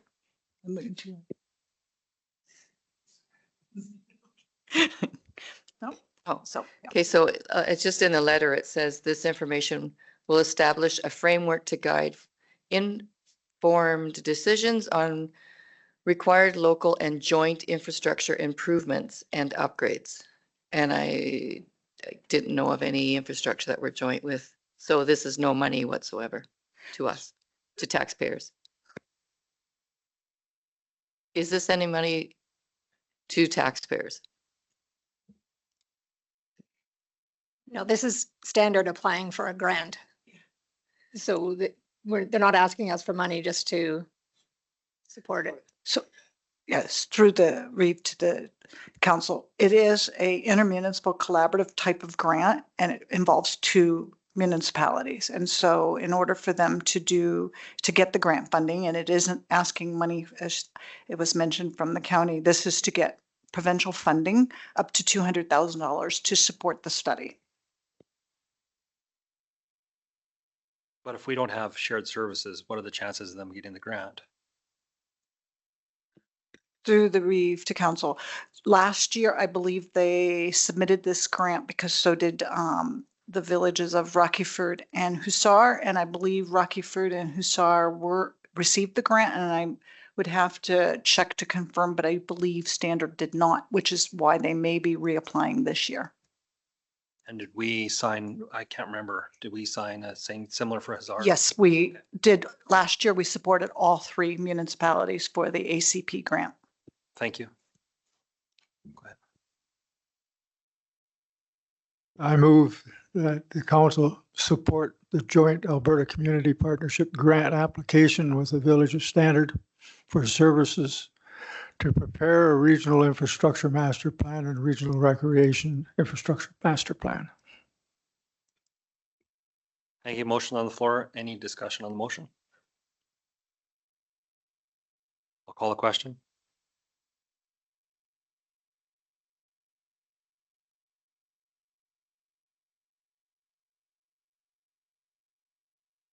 That's carried. We'll move on to 8.41, Transportation and Agricultural Report. Brad, you've been waiting all day. Good afternoon, Council. Brad Bullock reporting the Transportation and Agriculture report for the month of November. So I'm just trying to get to it in the agenda here.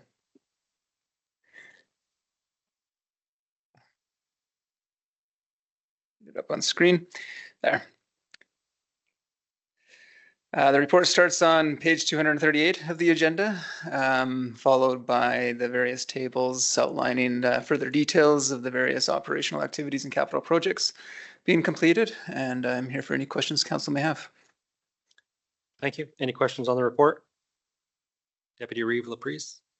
Under the utility infrastructure planning, you're reporting that we have some presentation coming to council on some water and wastewater servicing options. Do you know when is this like early January, or we're not sure yet, or?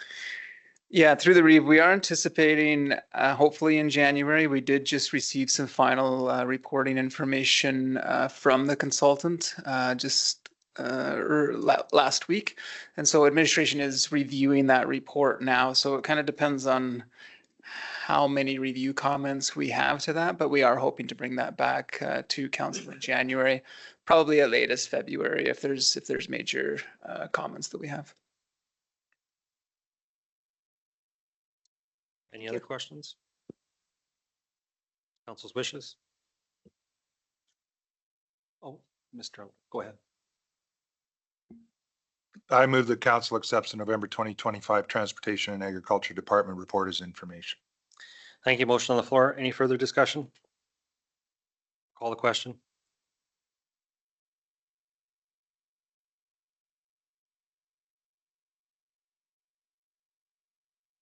That's carried. Move on to divided highway speed limit feedback request. Good afternoon again, Council. Brad Bullock providing the divided highway limit feedback request. So attached to this report is a letter that we received from the province. This is an ongoing survey that the province has in regards to potentially increasing speed limits on some of the major divided highways around the province. There is a survey that individuals can go out and fill out individually. In the letter as well, it was just a request to council to see if there was any particular feedback that council wanted to provide as a whole. I assume that would be by letter if council chose to do so. Otherwise, council can just proceed responding to the survey results. It's a public survey. So we just wanted to bring this in front of council to see if they wanted to provide a formal response from council regarding the proposed changes. Thank you. Does council feel we should have a letter from us or just wait to individuals? Any preference? I wouldn't mind having a letter from council actually, but I don't know whether I have council support. I'm opposed to it. I think that for farmers having to cross the highway, it's dangerous. We're slow and it's already risky. Highway 2 has a lot of overpasses and ways to get on and off, and for farmers to cross, there are large distances between them, but at least they can cross without having to try and dodge across. Highway 1 is not as busy, but it is, there are times when it is. I know there's times where we've sat at our Highway 1 and 842 crossing, waiting to cross. And I just think it just increases the risk. And I think it also, the differential between somebody, and let's face it, if the speed limit is 120, people are going to do 130. And the differential between a truck going up a hill, slowing down to 60 and having somebody at 130 going by them, I just don't think, I think it's too risky. The rationale for them doing this is to, get you there 10 minutes earlier. I just don't think that 10 minutes is worth the risk of having it. So for me, I did fill out the survey myself and I expressed my opposition, but and I also wanted to say, like, RMA always asks the rural municipalities to advocate to the province using a rural lens. And I think this fits that. So for me, I think we should vote in opposition to it, but I'd be curious to hear what other members of council feel. Anyone else? Go ahead. So I would support this. The highways were designed for a speed that much anyway. And I'm not sure that 10 kilometers an hour is going to make a difference crossing with farm equipment, but I also don't have to cross Highway 1 with farm equipment. So. Go ahead. I would support Shannon on trying to get stuff across major highways. But I've been on highways where you can travel not just 120 or 130, but 246 in Italy or in Germany. And these places have lots of farms around them too. I would support it only if they made a way for farmers to move from one side to the other in a safe manner. And I don't see them doing that. So if they don't do it, I agree with Shannon. Yeah, I noticed that Highway 2 has a lot of service roads. Highway 1 does not. So I support Shannon's motion. Councillor Hebbs. I will say that the roads are designed for that. But, so when you make a 4-lane highway, you do eliminate a lot of the blind corners and stuff like that. So it does give traffic on the highway time to see the farm equipment. It gives the farm equipment time to see the traffic. And because it is a 4-lane highway, you only got to cross one way and then you got an interim spot in the middle.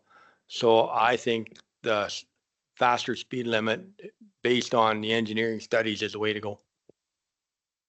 Hi, go ahead. Go ahead, Councillor Kester.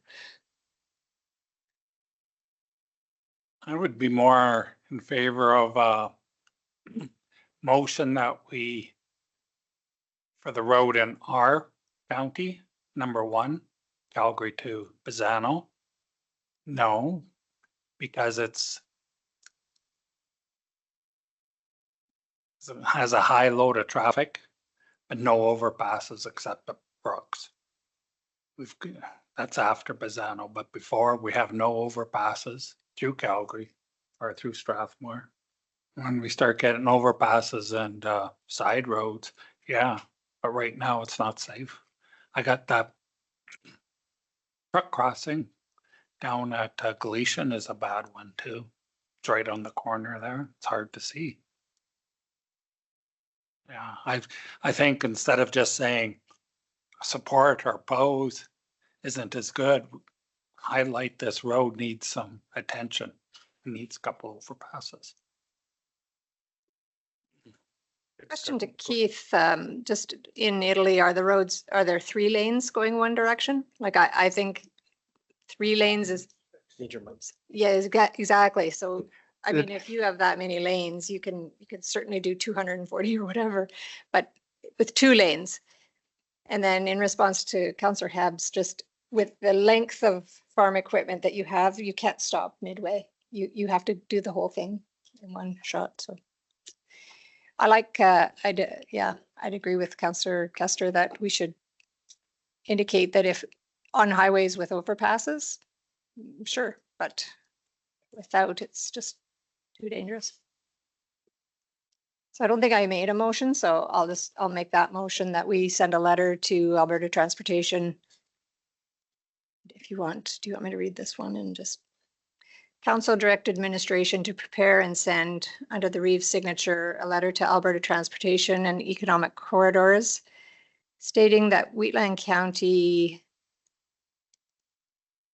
supports the proposed increase from 110 to 120 in instances where there are overpasses. And, yeah. Controlled access could be just a stop sign though. Look, yeah.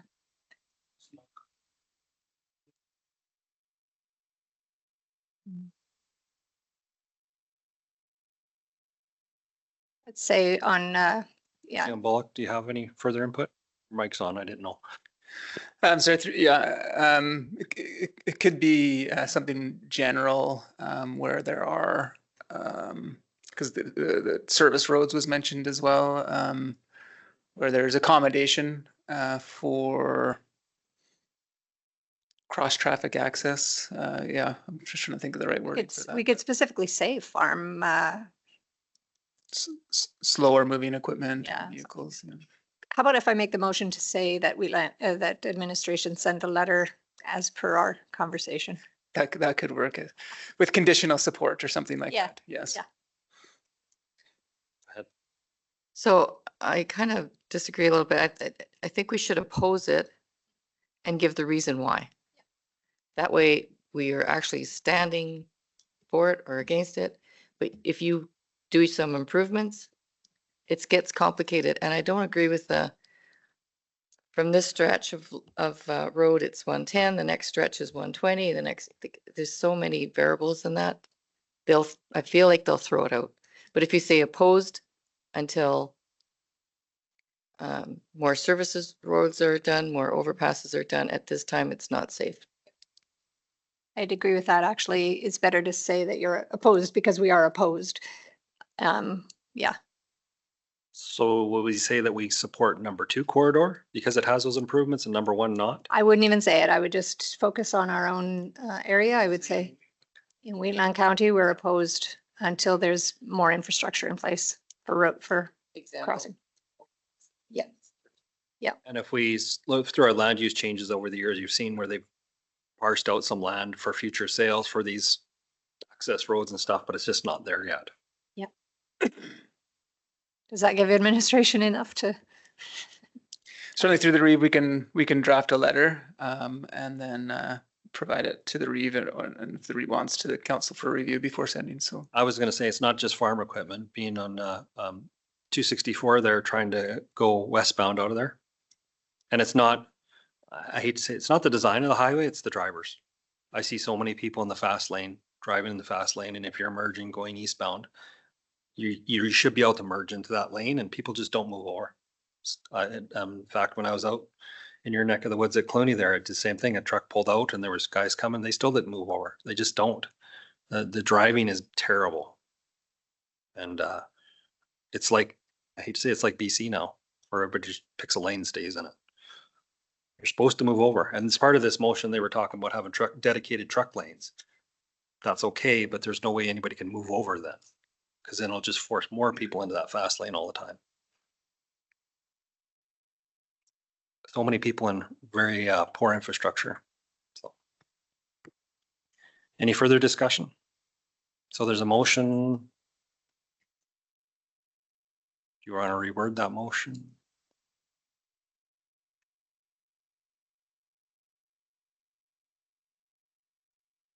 This meeting has reached its maximum duration. The motion is on our Will end computer in and 1 minute. yeah. So the motion that's on here, that council directed administrator prepare and send. That's what you want? Yep. Okay. Motion's on the screen. Any further discussion? Go ahead. I'm just going to say that since we don't seem to have unanimous agreement, and maybe it's better just to leave it up to the individual councillors to fill out the form as Councillor Priest did. Just throwing that out for thought. Well, okay, so there's a motion on the floor. If it gets defeated, that's still an option, I guess, right? So, yeah. Any further discussion? And you can do that regardless, even if this motion goes forward, because I believe it's, you don't have to put your name to it. Just look for feedback. Yeah, I'll call the question.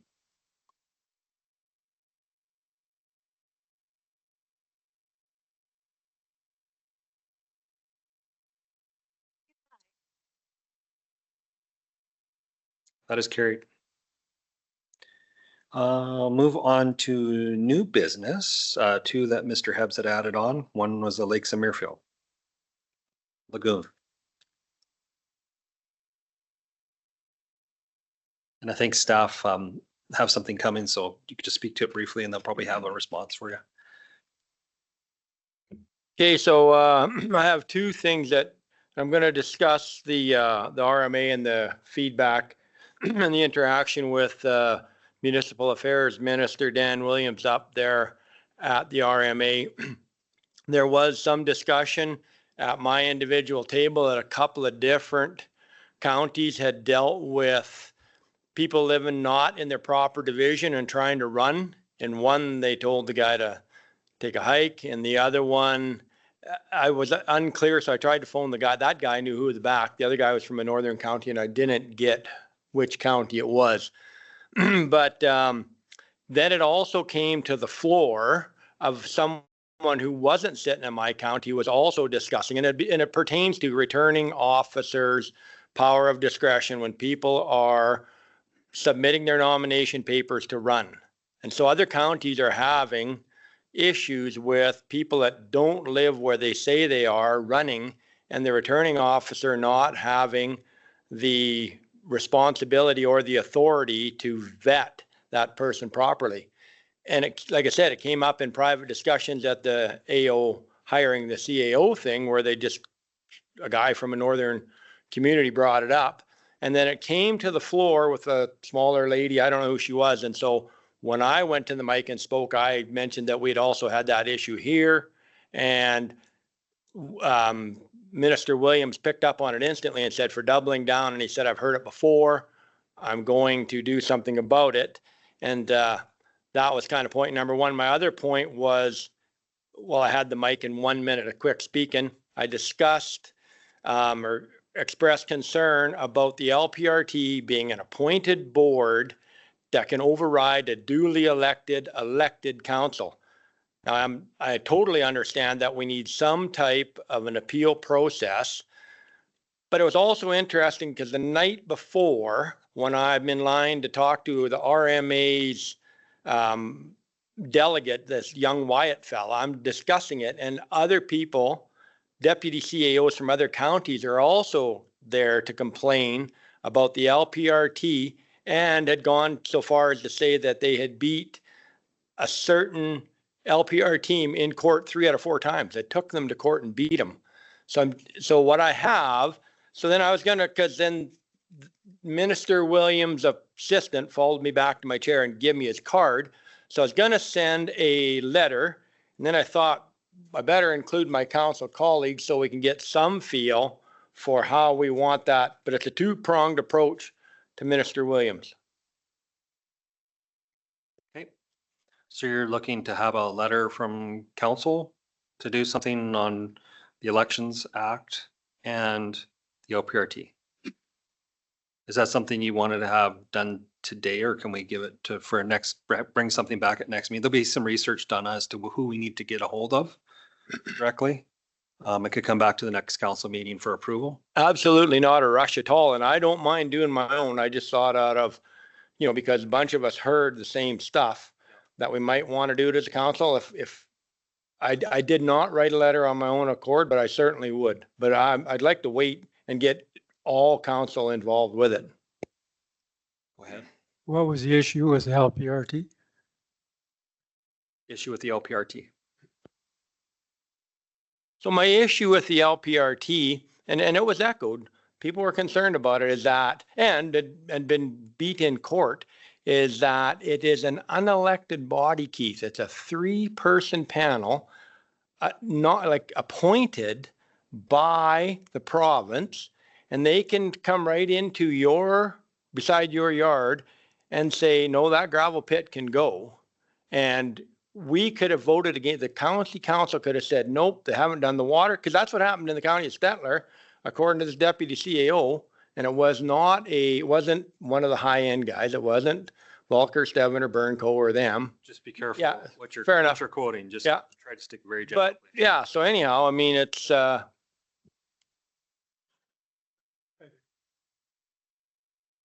So would you need a motion to direct administration to develop some letters? Through the chair to council, Councillor Hibbs, first it would be clarification. Are you looking just for administration to prepare a draft letter with concerns regarding LPRT for council's discussion at the next meeting? Yes. So yes, we would need a motion to direct administration to bring back a draft letter. So you basically would have 2 letters, 2 different things. Yeah, okay. What's the ones for LPRT and the second letter? the second one is for returning officers' responsibilities and, and authority to more clearly vet people submitting their nomination papers, because that one seemed even bigger in the RMA than LPRT. To be brought back to the next council meeting for a review. Go ahead. I have a question on returning officers, or I guess a question on the laws around who signs your papers? Is it people from your area in that division? Through the Reeve to council, that's my understanding that there's minimum 5, correct? They had to have 5, I believe it's 5 signatures from the division. in And- support. And those signatures have to be from the same division you're running in. That's correct. Councillor Kester. If staff, when you're doing this letter, I hear what Councillor Hebbs is saying. And if he's referring to a municipal MPC, those board members aren't elected, they're appointed. No different than I think we got to be a little bit careful how we word the letter. So I don't know what council can be appealed on. Like, what can we be appealed on? So through the Reeve to council, this is not council decisions that are appealed to LPRT or the Municipal Planning Commission. It would be Municipal Planning Commission decisions. The board that is appointed to SDAB are appointed by council. So you have, and they are residents of the community, so they do represent some interest of the county. Whereas the difference would be with the Land Rights Property Tribunal is that there is a group of members that are appointed that could be hearing that particular appeal, and usually depending on the location of the appeal, they would go to certain names that would be available for those dates in that area. And so you could get 3 each time. It could vary, but it's been pretty consistent for a while that there are 3 consistent members that have heard most LPRT decisions in this region. But to go to them, the appellant has to be close to a highway or a body of water or something. If you're miles from either, I think you have to rely on the local appeal board. I'm not sure. I would kind of know. That's correct. There are criteria that would make it that it would go to LPRT and not to the local MPC. Okay. So why don't we see if we want to do the letter, and then maybe when we bring the letter back, there can be a little education piece on exactly what you're talking about. Well, I'd like to know for my own information. I hear what you're saying. They're locally appointed where we just, but I sat on that Calgary Regional Board for a long time. And that was always a sticking point, was the appeal process. Because Calgary essentially had a veto vote on it. And we couldn't get an appeal unless it was Calgary and the veto vote again. And it was very important for everybody else to have the ability to appeal. I don't know what happened in the end. It kind of melted away, but I guess it depends what shoe you're wearing that day. Councillor Bigger, did you have a? Oh, okay, fair enough. Well, you can tell everybody. Yeah. It was that there is, it is MPC is appointments. So there could be, I was just letting Councillor Hebbs know that there is MPC commissions that may only have 1 elected official on it. So you can't really always say that, because some of them are not elected. Yeah, some of our neighboring municipalities, a lot of their councils don't sit on those, and they sit on the appeal part of it. It's different ways of doing things, but it's cause and effect, right? Whatever. So the motion on the floor is to write a letter to Municipal Affairs with concerns and LPRT about returning officers. It's in front of us. Any further discussion?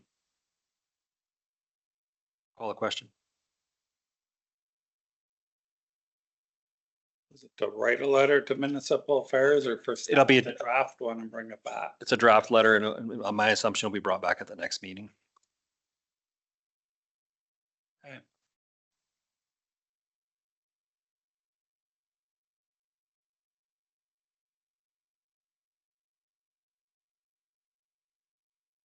That's carried. You got another one, Mr. Hibbs? Okay, so this one is, obviously going to be a contentious thing in the area, but, and I'm referring to the Muirfield Lagoon. Through the Reeve to council, Sorry. before we go too far in this, I just want to caution because some of the conversation was in camera. And so if this conversation refers back to anything that was brought up on the last report, I would like to say that we wouldn't be able to discuss it in open session.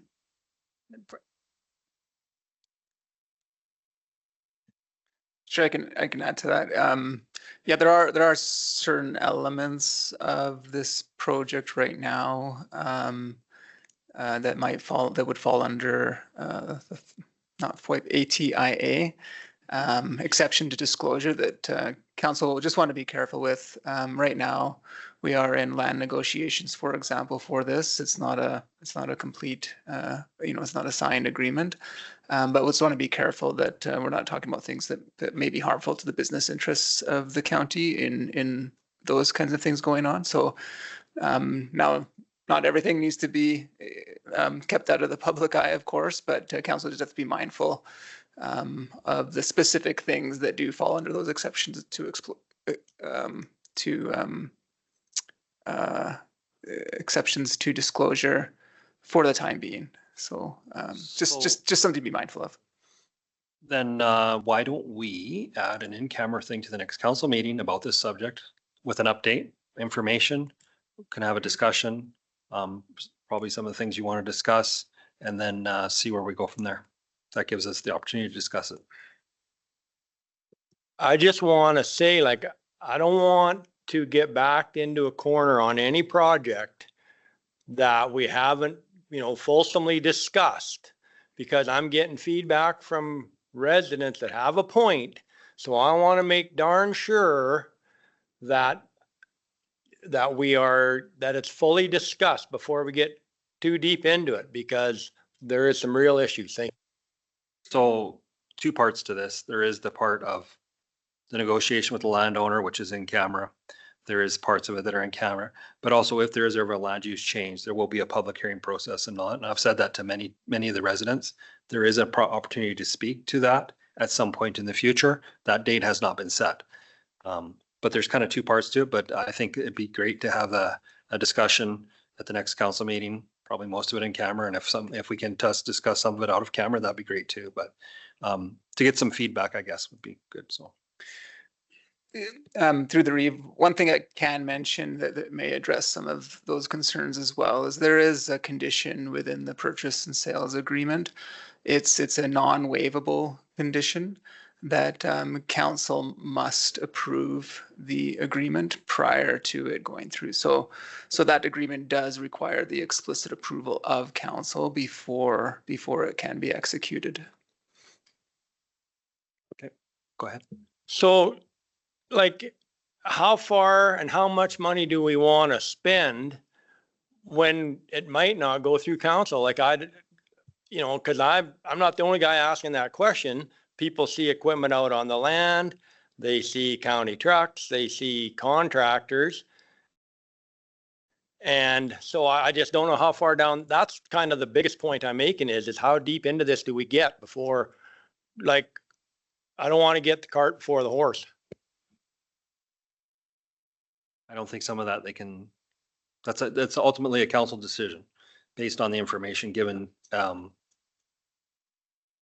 Several council decisions along with public input at some point in time. But definitely, I think we have to have a discussion next council meeting. I don't think there's time today to do it. They're not prepared to bring it up. But there is a file that's been ongoing and from previous election cycle that we can give you some information and look at it, see where it's. Okay. We don't need a motion for that. we just add it to the next agenda? Okay, perfect. That is our open business. We have two closed sessions. We'll be moving into the other room. I will move us in camera and I will call the question at 1:48 p.m. We need a computer, so paper.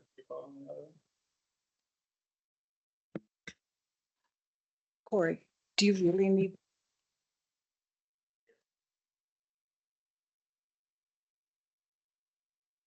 Just would be preferable because of, it's just for security reasons. So that's really why, like, it just human error. But do we need our computers in there? No, okay, that's all we need. Okay.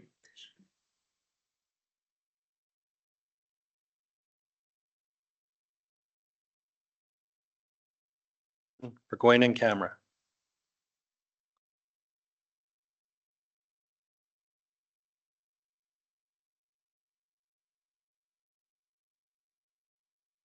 That's carried.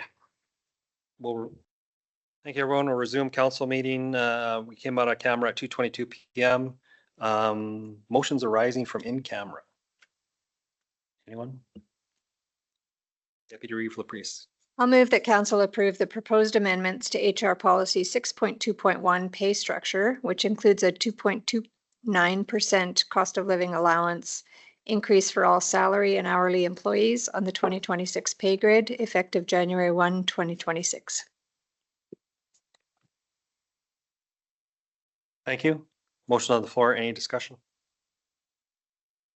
Call the question. All in favor? Or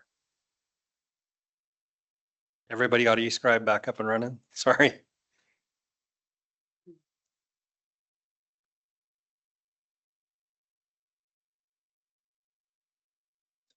Yep, got it.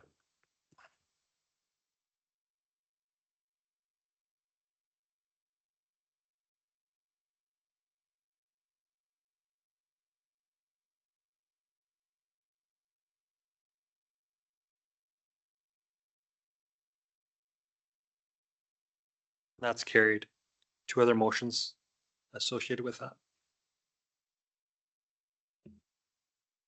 Yeah. I move that council accept the community benefit fund agreement from Nova, not at the right now? We still had two other ones with Oh. I didn't see that. Couldn't make the, I'll make. Oh. You got it. I'll move that council approve the proposed amendments to legislation policy 511, elected official remuneration, 5.1.2, appointed non-elected committees members remuneration, which includes a 2.24% COLA increase for all council honorarium rates and council board per diem rates effective January 1st, 2026. Just asked if you said 2.24, but it says 2. Oh, 2.29. Thank you. Motion on the floor. Any discussion? Call the question.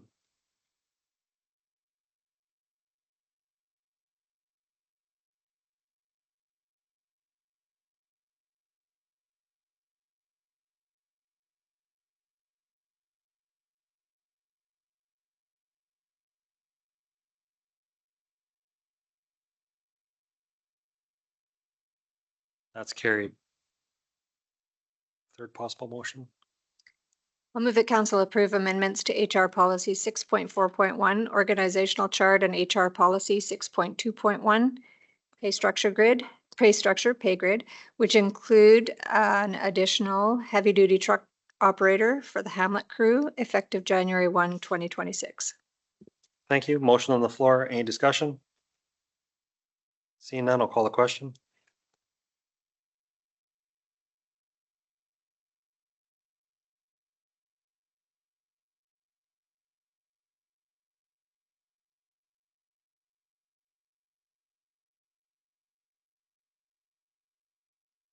That's carried. One more item on the agenda, 8.3.4. We discussed it in camera. Is there any motion arising from that? Through the Reeve to council, you'd have to lift that from the table. You tabled it 8.3, the Nova. So how does that work? I left a To motion. make a motion to lift it from the table because you tabled it earlier. Okay, so I'll make a motion to lift 8.34 from the table. Wait for Shannon to. Thank you for that. That was because we needed to have a discussion in camera. We tabled it, bring it back.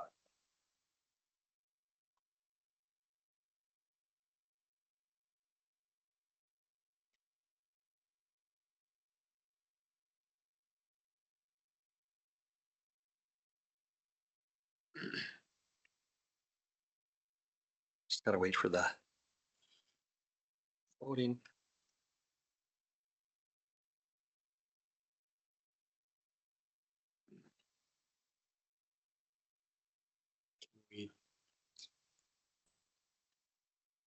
Okay, motion's in front of us. So motion to lift agenda item 8.3.4 from the table. I'll call the question.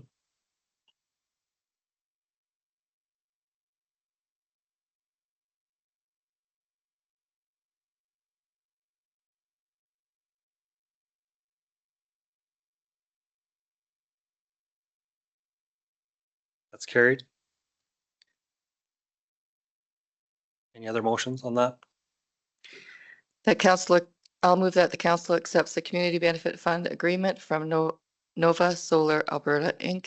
and authorizes the Reeve and intern CAO to sign the agreement. Thank you. Motions on the floor, any discussion? Seeing none, hearing none, I'll call the question.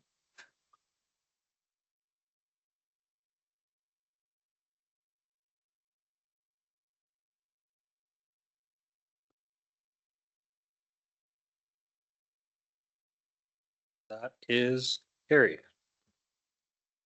Seeing no further agenda items, Can I say that coming out of camera, we just eliminated 3 positions? So seeing nothing else further on the agenda, I adjourn this meeting. Thank you.